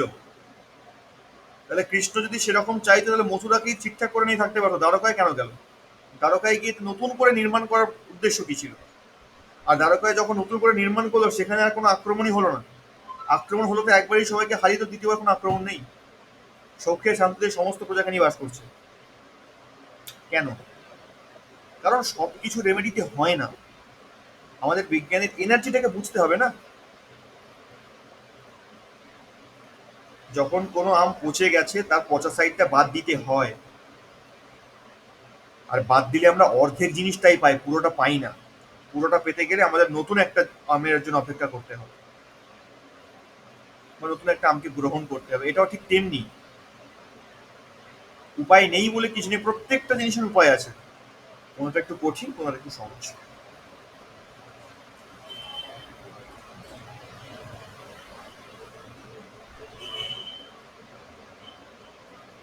ওকে। নৈরিত কোণে যে বললেন, ওই কোণটায় যদি পিরিয়ডস থাকে তাহলে খাবারে ওই চুল পড়ে, ওই বাথরুম যদি ওই কোণে থাকে, কিন্তু ওই ক্ষেত্রে যদি বাথরুম না থাকে তবু যদি খাবারে চুল পড়ে, ওই ওই ওইটা কিসের জন্য হচ্ছে? বাথরুম নেই, নৈরিত, কোনো প্রবলেম নেই, তবুও দোষ, চুল পড়ছে, তাহলে এখান থেকে আমরা বুঝতে হ্যাঁ, পারি যে, এই যে খাবারে হ্যাঁ, খাবারে চুল পড়ছে, তবুও হ্যাঁ, খাবারে চুল পড়ছে মাঝে মধ্যে।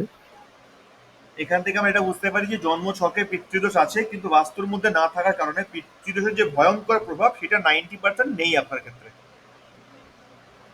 মানে জন্ম ছকে আছে কিন্তু বাস্তু ছকে ওই বা পিরিয়ডস আপনার নেই। কর্মের জন্য, উত্তম কর্মের জন্য আপনি বাস্তুর মধ্যে এখনো সেটা নৈরুত্যকোণে বাথরুম আসেনি, ভবিষ্যতে যে আসবে না কোনো গ্যারেন্টি নেই। কারণ যদি আপনি হুম, আজকে জেনে গেলেন, আপনি আজকে জেনে গেলেন যে সাউথ ওয়েস্টের বাথরুম বানাতে নেই, তাই তো?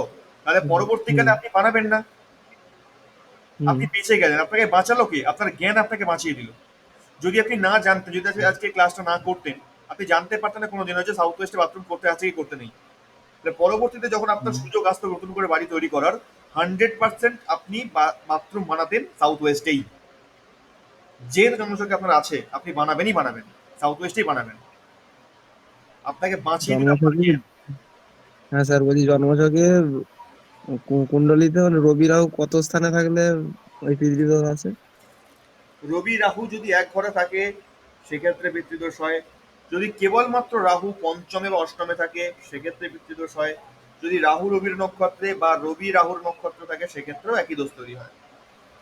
হুম, ওটা কি কোনো প্রভাব ফেলে মানে শরীরের ক্ষেত্রে কিংবা মানে জন্ম কুণ্ডলী অনুযায়ী? পিতৃদোষের প্রভাব কি জানেন তো? বলুন। যদি চরম প্রভাব বলা যায়, সম্পূর্ণ বংশ শেষ করে দেয়। হুম, সবটাই শেষ করে দেয়, কিছু বাকি থাকে না আর। আর একটা জেনারেশনের পর থেকে সেই বাড়িতে আর ছেলের জন্ম হয় না। যে বাড়িতে পিতৃদোষ থাকে প্রবল পরিমাণে, জিজ্ঞাসা কর বাড়িতে কটা ছেলে কটা মেয়ে, উত্তর দেবে বাড়িতে আমার ছেলে হয়নি, মেয়ে হয়েছে, দুটো তিনটে মেয়ে আছে, ছেলে হচ্ছে না। তার বংশের ওখানেই শেষ হয়ে যাবে, আর এগোবে না। আর উত্তরের ক্ষেত্রে ঠিক উল্টো হয়। যখন উত্তরে টয়লেট চলে যায় তখন জিজ্ঞাসা করবেন বাড়িতে আপনার কি মেয়ে আছে, 100 জনকে জিজ্ঞাসা করলে 99 জন উত্তর দেবেন আমাদের মেয়ে নেই, ছেলে আছে। আর যে উত্তর দেবে যে হ্যাঁ মেয়ে আছে, জিজ্ঞাসা করে তার জীবনটা কেমন, বলবেন নরক যন্ত্রণা ভোগ করছে। সাউথ ওয়েস্ট আর নর্থের সিমটম এটা। নর্থের বাথরুম মেয়েদেরকে প্রচন্ড পরিমাণে ভোগায়, আর সাউথ ওয়েস্টের বাথরুম ছেলেদেরকে প্রচন্ড পরিমাণে ভোগায়, শেষ করে দেয় পুরো।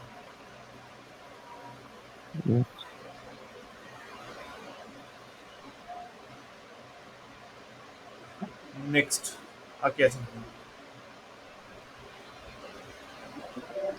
হ্যাঁ, বলছি যে সাউথ ওয়েস্টে বাথরুম নেই, চুলো পড়ছে, আর হচ্ছে পিতৃদোষের যেটা বলছে ওই যে 60 বছর ওভারকাম করতে পারে না, সেরকম পজিশনও নয়। আর তাহলে এক্ষেত্রে কি ওই যে রঙের ব্যাপারটা আছে, রং চেঞ্জ করে দিলে, হ্যাঁ, আর যদি আহ, সেরকম প্রচন্ড আর বড় যে সিমটম না পৈতৃক, থাকে, যদি হ্যাঁ সাউথ ওয়েস্টের সঙ্গে যে সিমটম গুলো বললাম সবকটা সিমটম যদি ম্যাচ না করে, যদি ছোটখাটো কোনো সিমটম ম্যাচ করে, তাহলে গিয়ে ওই জায়গার রংটা দেখুন, ওখানে গ্রিন কালার পেয়ে যাবেন। হ্যাঁ বলছি যে হ্যাঁ ওটা তো বুঝলাম, কালারটা চেঞ্জ করতে হবে। আর বলছি এই যে মানে পিতৃপুরুষের যে কার্য আছে না, হুম। ওই কার্যটা যদি করা হয় সেক্ষেত্রে কি তার সুফল পাওয়া যাবে? মানে সেক্ষেত্রে বর্তমানেই পাওয়া যাবে না ভবিষ্যতে? না, সেক্ষেত্রে সুফল ভবিষ্যতের জন্য, পরবর্তী জেনারেশনের জন্য। কারণ আমরা যে জন্মছক নিয়ে জন্মে গেছি আমাদের পক্ষে আর কিছু করা সম্ভব না। এবার যে জন্মাবে পরবর্তী জেনারেশন তাদের জন্য ভালো হবে। আমি বলছি হ্যাঁ ঠিক আছে, আমি বলছি যে এই যেহেতু এই আমি যে সিমটম গুলো বলছি ওই শুনলাম আর কি, যে সে 60 ইয়ার্স ওভারকাম করতে পারে না, বা এই এই ধরনের যে যে সিমটম গুলো এগুলো তো নেই। তার মানে বোঝা যাচ্ছে যে পিতৃদোষ মানে এটা নয়, মানে ওই যে 90% যেটা ভালোর দিকে, আর 10% খারাপের দিকে, হুম। তাই তো? একদম। তাহলে ওই 10%টা যদি ওভারকাম করা যায় তাহলে মোটামুটি স্টেবল ওই জায়গায় চলে আসবে। 10% যেটা আপনার খারাপ আছে ওটার কালার চেঞ্জ করে দিন, ওটাও ঠিক হয়ে যাবে। তার সঙ্গে সঙ্গে আর একটা 10% আমার থাকলে আরো বেটার ফল পাবেন। আর আর একটা ব্যাপার হচ্ছে আমার মানে সিমটম দেখে যেটা মনে হচ্ছে, আর একটা আমার আহ, ভুল বাস্তুদোষের এই বাস্তুদোষ আছে, সেটা হচ্ছে নৈঋত কোণে আমার ছাদেতে, ওখানে ঠাকুর ঘর, মানে ঠাকুর, ওখানে ঠাকুর আছে, তাহলে ওটাকে পুরো অফ করে দেবো? অবশ্যই অফ করা উচিত। কারণ অফ যতই করে ডাকা কিন্তু হবে ও অন্য কিন্তু কোনো কোনো এফেক্ট আনবে না, পজিটিভ রেজাল্ট। আমরা বাড়িতে ঠাকুর রাখি কেন? পজিটিভিটির জন্য না। কিন্তু সাউথ একটা, কিন্তু ওয়েস্ট অফ করে ওখানে অফ করে যে, কিন্তু ওখানে অফ করে যে অন্য কোথাও রাখবো সেরকম পজিশন নেই, তাহলে কি করব? ওয়েস্টে রাখুন, পশ্চিমে রাখুন।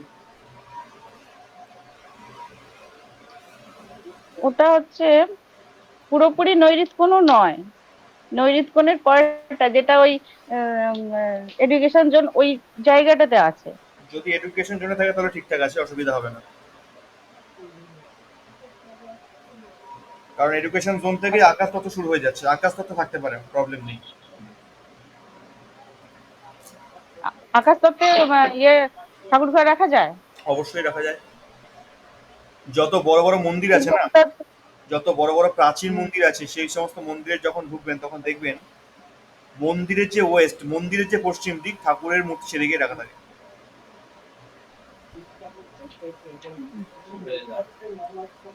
ঠিক আছে, আগে কালারটা চেঞ্জ করে দেখি কতটা প্রভাব পড়ে, তারপরে ঠাকুর ঘর চেঞ্জ করবো। নিশ্চয়ই আগে যেটা চেঞ্জ করে সেটা করুন, স্টেপ বাই স্টেপ। আচ্ছা ঠিক আছে। তারপরে বলুন কেউ স্যার, hand raise করবেন? ঘরের দরজাটা যে বললেন নির্ভর করে, কি? সেই দরজাটা কোন দিক, ঘরের দরজার উপরেও নির্ভর করে বললেন, দরজার এটা তো আর তুললেননি। হ্যাঁ, বলুন আরেকবার, আমি ঠিক কথাটা শুনতে বুঝতে পারলাম না আপনার। আপনি বললেন যে বাস্তুর উপরে যে ডিপেন্ড করে পায়খানা 1 নম্বর, 2 নম্বর কালার, আর একটা দরজা নাকি এটা বলেছিলেন, ডোর। হ্যাঁ, দরজা, মেন ডোর। হ্যাঁ, মেন ডোর, ওইটা নিয়ে যদি একটু আলোচনা করতেন। মেন ডোর নিয়ে আমরা আগামীকাল ক্লাস রেখেছি, টপিক রেখেছি, মেন ডোর নিয়ে আগামীকাল আলোচনা করবো আমরা। টোটাল আজকে আর 32টা হবে না? হয়, 32টা ডোর কোথায় কোথায় কিভাবে হয়, কোনটা করতে হয় কোনটা করতে নেই, ডিটেলস আলোচনা আগামীকাল হবে, সিলেবাসে আসবে।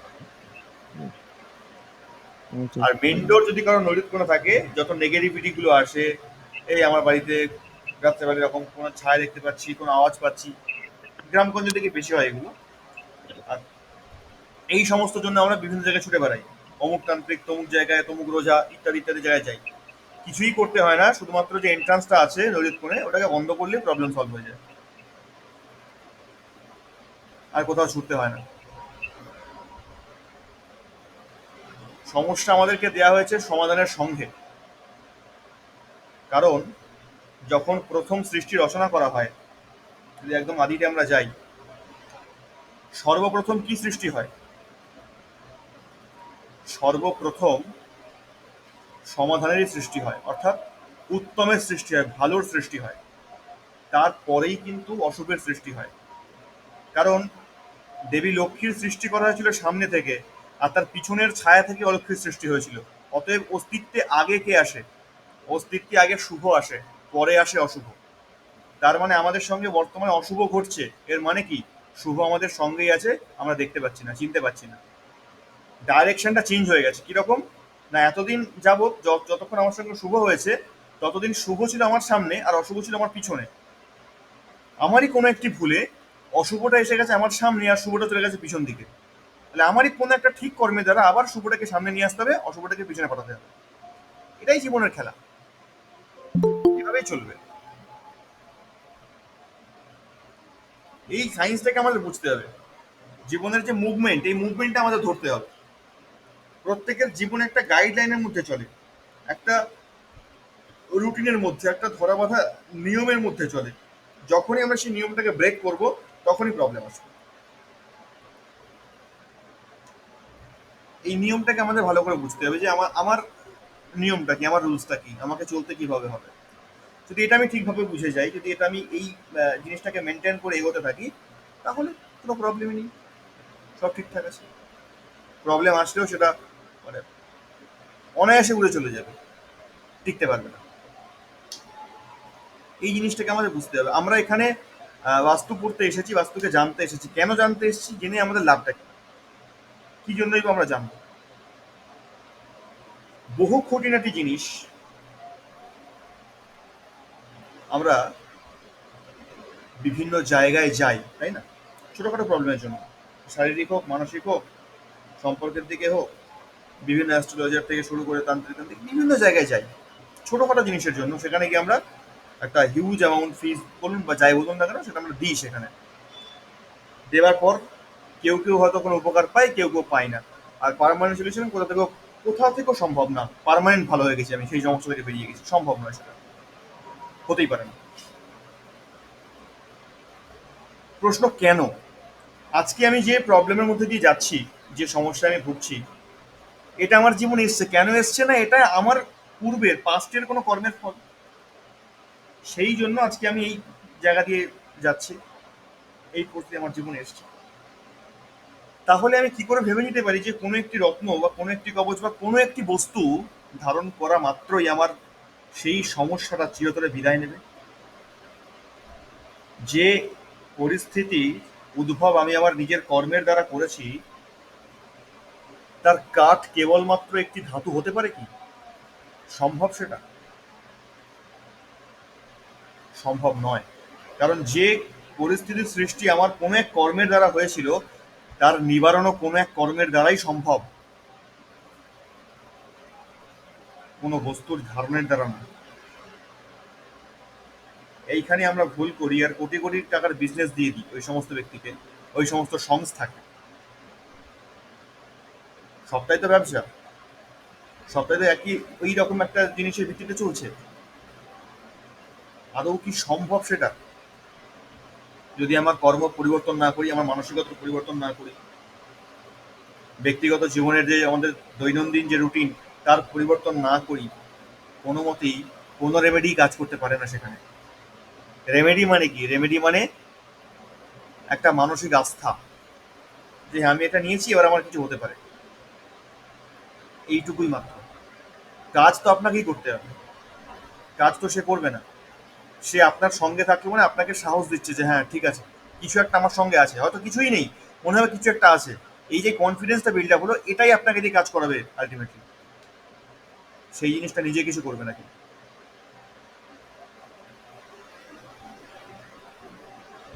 অর্জুনকে গান্ডীব দেওয়া হয়েছিল, অর্জুন সেই গান্ডীব নিয়ে মহাভারতের যুদ্ধ লড়েছিল এবং আরো অনেক যুদ্ধ লড়েছে, প্রত্যেক জায়গায় জয়লাভ করেছে। সেটা কি গান্ডীবের জন্য, না অর্জুনের ভিতরকার পোটেনশিয়ালের জন্য? আর গান্ডীব অর্জুনকেই কেন দেওয়া হলো, অন্য কাউকে নয় কেন? উত্তরটা আমি দেবো না, উত্তরটা আপনারাই দেবেন। যাই হোক, তো বাস্তু হচ্ছে সেই জিনিসটা। আমাদের জীবনে চলার জন্য তিনটি জিনিসের প্রয়োজন হয়। সর্বপ্রথম চিন্তা বা ইচ্ছা, দ্বিতীয় হয় প্ল্যানিং, আর তৃতীয় হয় কর্ম। এই তিনটে জিনিসের উপরেই ভিত্তি করে আমাদের জীবন চলে। বাস্তু কি করে? বাস্তু প্রথম চিন্তা, আমি কি ভাবছি, কেন ভাবছি, কি জন্য ভাবছি। বাস্তু আপনার মধ্যে সেই ভাবনাটাকে প্রথম নিয়ে আসে। আপনার যে মাইন্ড রয়েছে, সাবকনসিয়াস মাইন্ড, বাস্তু সেখানে কাজ করে। বাস্তু ডিরেক্ট কোনো কাজ করে না। সর্বপ্রথম বাস্তুর কাজ হলো আমাদের মাইন্ডে কাজ করা, মস্তিষ্কে কাজ করা। সেখান থেকে ভাবনা শুরু হলো, সেই ভাবনা থেকে আমার মধ্যে অটোমেটিক ইচ্ছের জন্ম হবে, আর সেই ইচ্ছের যখন জন্ম হবে আমি সেখান থেকে কর্ম করা শুরু করব, আর সেই কর্মের কতটা ফল আমি পাবো সেটা বাস্তু থেকে। অতএব বাস্তু কি করে? আমার মধ্যে কর্ম করার ইচ্ছেটা জাগায়, সেই প্ল্যানিংটা জাগিয়ে দেয়, সেই ভাবনাটা জাগিয়ে দেয়। এইবার কর্মটা আমায় স্বয়ং করতে হবে। কতটা ফল পাবো এটা আবার বাস্তু দেখে, যে একে এত পার্সেন্টে ফল দিতে হবে। কোন দিক দেখে? পশ্চিম দিক দেখে, কত পার্সেন্টে ফল। ভাবনা চিন্তা কে করায়? ঈশান কোণ করাবে। আপনি কি ভাববেন, কোন বিষয় সম্পর্কিত ভাবনা আপনি ভাববেন, এটা ঈশান বলবে। কর্ম আপনাকে দিয়ে কে করাবে? কর্ম আপনাকে দিয়ে অগ্নি করাবে, সাউথ ইস্ট আপনাকে দিয়ে কর্ম করাবে। ফল আপনাকে কে দেবে? ফল আপনাকে ওয়েস্ট দেবে। কাজের সুযোগ আপনাকে কে এনে দেবে? কাজের সুযোগ আপনাকে নর্থ এনে দেবে। এত কিছু হওয়ার পর আমাদের বিশ্রামের প্রয়োজন হয়। বিশ্রাম আপনাকে কে দেবে? বিশ্রাম আপনাকে সাউথ দেবে, দক্ষিণ দিক দেবে। আপনার দায়িত্বকে কে বাড়াবে? দায়িত্বকে সাউথ ওয়েস্ট বাড়াবে, নৈಋত্যে কোন দায়িত্ব বাড়িয়ে যাবে। দায়িত্বে এবার আনন্দের প্রয়োজন হয়, মজা করার দরকার হয়, পার্টি করার দরকার হয়, সেটা কে দেবে? সেটা আপনাকে ইএনই দেবে, ইস্ট অফ নর্থ ইস্ট দেবে।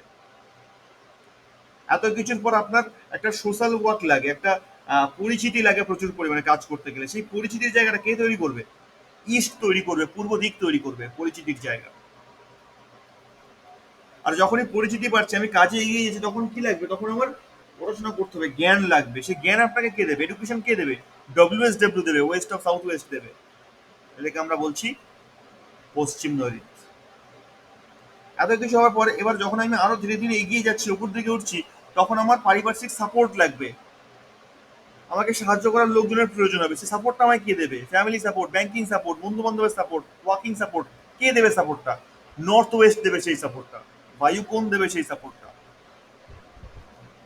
এত কিছুর পর যখন আমি অসুস্থ হয়ে যাচ্ছি, প্রবলেম হচ্ছে, মেডিসিন নিতে হবে, ডাক্তার দেখাতে হবে, সেই জায়গাটা কে দেখবে? সেই জায়গাটা এনএনই দেখবে, নর্থের ঠিক পাশে, নর্থ অফ নর্থ ইস্ট, যেটাকে আমরা বলছি উত্তর ঈশান, সে দেখবে। যখন শরীর খারাপ হয়ে গেল, আমি বসে গেলাম, তখন আমার মধ্যে ডিপ্রেশন অলরেডি চলে আসবে। ধীরে ধীরে ডিপ্রেশন কাজ করতে আরম্ভ করবে। ভালো লাগছে না, বাড়িতে এতদিন বসে আছি, কাজ করতে পারছি না, ডিপ্রেশন আসছে। সেখান থেকে কে বের করবে আপনাকে? সেখান থেকে ডব্লিউ বের করবে, ওয়েস্ট অফ নর্থ ওয়েস্ট আপনাকে সেখান থেকে টেনে বের করবে। আপনি ডিপ্রেশনে পড়ে গেছেন, ওইখানে গিয়ে থাকা শুরু করুন, ডিপ্রেশন থেকে মুক্তি হয়ে যাবে আপনার। আপনি নেশাগ্রস্ত হয়ে পড়েছেন কোনো একটি বিষয়ের উপর, সেটা বিড়ি সিগারেট হোক বা কোনো মাদক দ্রব্য হোক, যাই হোক না কেন, প্রচন্ড পরিমাণে নেশাগ্রস্ত হয়ে গেছেন, আপনি ছাড়তে পারছেন না। কে ছাড়াবে আপনাকে? এসএসডব্লিউ সেটা ছাড়াবে আপনাকে, south of south West. SSW তে আপনারা এখনই যদি গিয়ে চেক করেন, এসএসডব্লিউ জায়গাতে যা কিছু জিনিস আপনার পড়ে আছে না, আপনার অর্ধেক জিনিস সেটা ইউজই হয় না। ওইখান থেকে আপনার মনটাই উঠে যাবে ওই জিনিসের প্রতি। এইগুলো একদম বাস্তব প্র্যাকটিক্যাল ফল। যখন কোনো কাজ করতে যাচ্ছেন ভয় লাগছে, কনফিডেন্স পাচ্ছেন না, সে কনফিডেন্স কে দেবে আপনাকে? এসএসসি দেবে, সাউথ ইস্ট দেবে। তো অতএব এই যে 16টা দিক আমাদের দেওয়া হয়েছে, কেন 16 দিকই কেন দেওয়া হলো? 16টাকেই কেন বাছা হলো? 15 নয় কেন? 10 নয় কেন? 12 নয় কেন? 15 16 কেন? 15 হলে বুঝতাম একটা ফিগারে আছে, ঠিক আছে। 10 হলে না, সেটা একটা কারণ ফিগারে আছে, ঠিক আছে। 16টাকে কেন বাছা হলো? 16টাই কেন? কারণ জীবের মধ্যে থাকে না 16 কলা বলি আমরা, 16 কলায় পরিপূর্ণ একদম। সেই 16 কলা থেকে এই 16টা দিক এসেছে। যার 16 দিক একদম পারফেক্ট ওকে থাকে, তার মধ্যে 16 কলাই থাকে। আর যদিও আমাদের পক্ষে এই 16 কলাকে রাখা সম্ভব নয়, কারণ কারোর পক্ষেই 16টা দিককে ঠিকঠাক রাখা সম্ভব নয়। কিছু না কিছু গন্ডগোল আমরা সেখানে করবো। সেই 16 কলা থেকে এই 16টা দিকের উদ্ভব। এবার ভাবুন আমাদের পক্ষে কি করা সম্ভব নয়। যার কাছে 16 কলা আছে, তার কাছে অসম্ভব বলে কিছু থাকতে পারে আদৌ? আর এই 16 কলা আমাদের প্রত্যেককেই দেওয়া হয়েছে, নিজের ইচ্ছা মতন ইউজ করতে বলা হয়েছে। এবার আমাদের উপর ডিপেন্ড করছে যে আমরা সেই সুযোগকে কাজে লাগাবো কি লাগাবো না।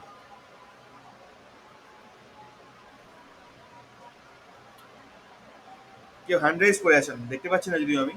কেউ কিছু বলতে চায়?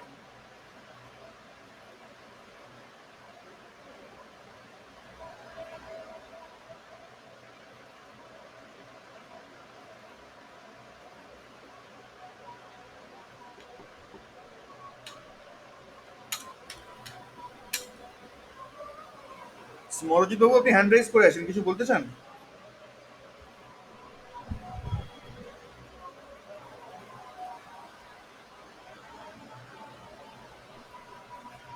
আচ্ছা, আমার কথা সবাই শুনতে পাচ্ছেন তো? হ্যাঁ স্যার। আচ্ছা, আপনার এরকম চুপচাপ হয়ে ভয় পেয়ে যাচ্ছি তো, আমি তো একা একাই ডুবে যাচ্ছি, ক্লাসে কেউ আছে কি নেই বুঝতে পারছি না।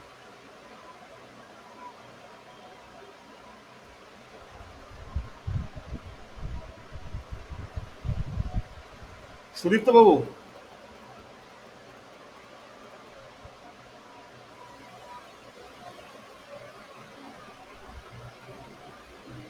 সুদীপ্ত বাবু আছেন, শুনতে পাচ্ছেন? হ্যাঁ বলুন। বোঝা গেছে? হ্যাঁ বুঝতে পারছি, শুনছি তো, ক্লাস শুনছি, ভালো লাগছে। হ্যাঁ, বলুন বলুন। ঠিক আছে, আমি বুঝতে পারছি বিষয়টা, একটা প্রশ্ন করছিলাম, উত্তর পেয়েছি, ভালো লাগলো। আচ্ছা, তা বুঝতে তো পাচ্ছি, আমরা সবই বুঝলাম, কিন্তু এবার আমাদের জীবনে এগুলোকে কাজে লাগাতে হবে, প্রত্যেকটা জিনিসকে। কিভাবে হবে সেটা আমরা আগামীকাল তো একটা দিন হাতে পুরো, সেখান থেকে আমরা কাজে লাগাবো জিনিসকে। আজকে সাউথ ওয়েস্ট বিশেষ বস্তুটাকে নিয়ে, এই জিনিসটাকে নিয়ে আর কারো কোনো প্রশ্ন, কোনো জিজ্ঞাসা আছে কি?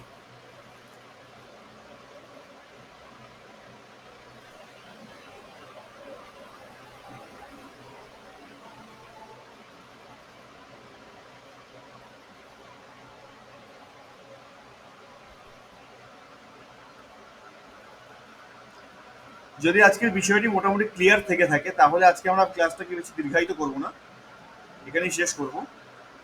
আর আমারও নেট এখানে ঠিকঠাক চলছে না, সমস্যা হচ্ছে। এবং রেকর্ডিংও আপনারা প্রত্যেকে গ্রুপে পেয়ে যাবেন। দেব কুমার বাবু কিছু বলতে চাইছেন, শুনতে পাচ্ছি না।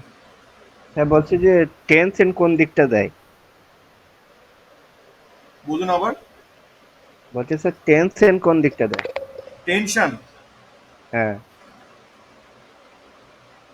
আচ্ছা, টেনশন, হ্যাঁ, টেনশন ডাব্লিউ দিয়ে থাকে।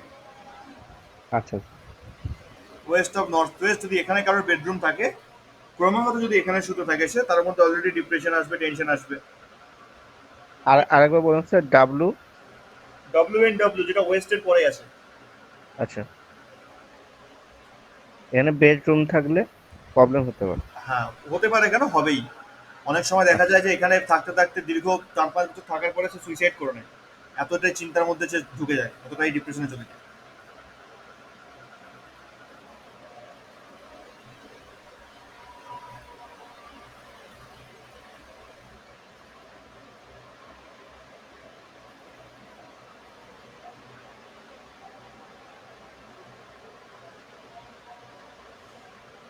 তো আজকে আমরা ক্লাসটা এখানেই স্টপ করছি, এখানেই অফ করব। আর আগামীকালকে আমরা প্রত্যেকে সময়ে আসবো, জয়েন করব। আগামীকালকে আশা করছি সংখ্যাটা এরকম থাকবে না, বেড়ে যাবে, যেহেতু আজকে সাউথ ওয়েস্টের ক্লাস। তো সবার পক্ষে ক্লাসটা করার সম্ভাবনা যদি আগামীকালকে আপনারা শুনবেন যারা যারা ক্লাস জয়েন করতে পারেনি কেন জয়েন করতে পারেনি, অদ্ভুত অদ্ভুত কারণ পাবো আমরা। তো ঠিক আছে, আজকে এই পর্যন্তই রাখা হোক, এই অবধি আমরা রাখছি। সকলে ভালো থাকবেন, সুস্থ থাকবেন, এবং আগামীকালকে সঠিক সময় আসবো। আগামীকালকে ক্লাসটা একটু দীর্ঘায়িত হতে পারে, হয়তো 10টার টাইমটা ক্রস করে যেতেও পারে। একটু সময় নিয়ে আসবেন হাতে, একটু বেশি টপিক আগামীকাল রাখা আছে। স্যার বলছি এর উপরে কোনো নোট আছে কি কিছু? আর নোট আছে, অ্যাডভান্সের জন্য নোট আছে।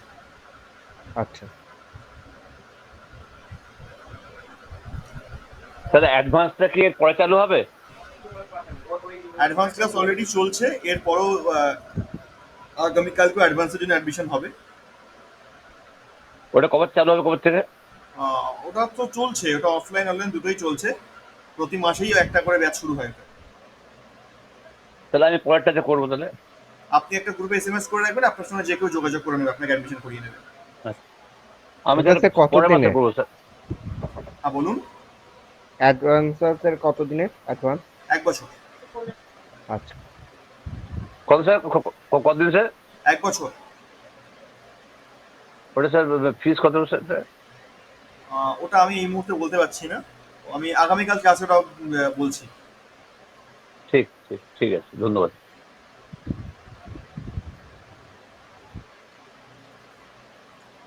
তো আজকে এই পর্যন্ত ক্লাস আমরা রাখছি, আগামীকালকে সবার সঙ্গে আবার দেখা হচ্ছে।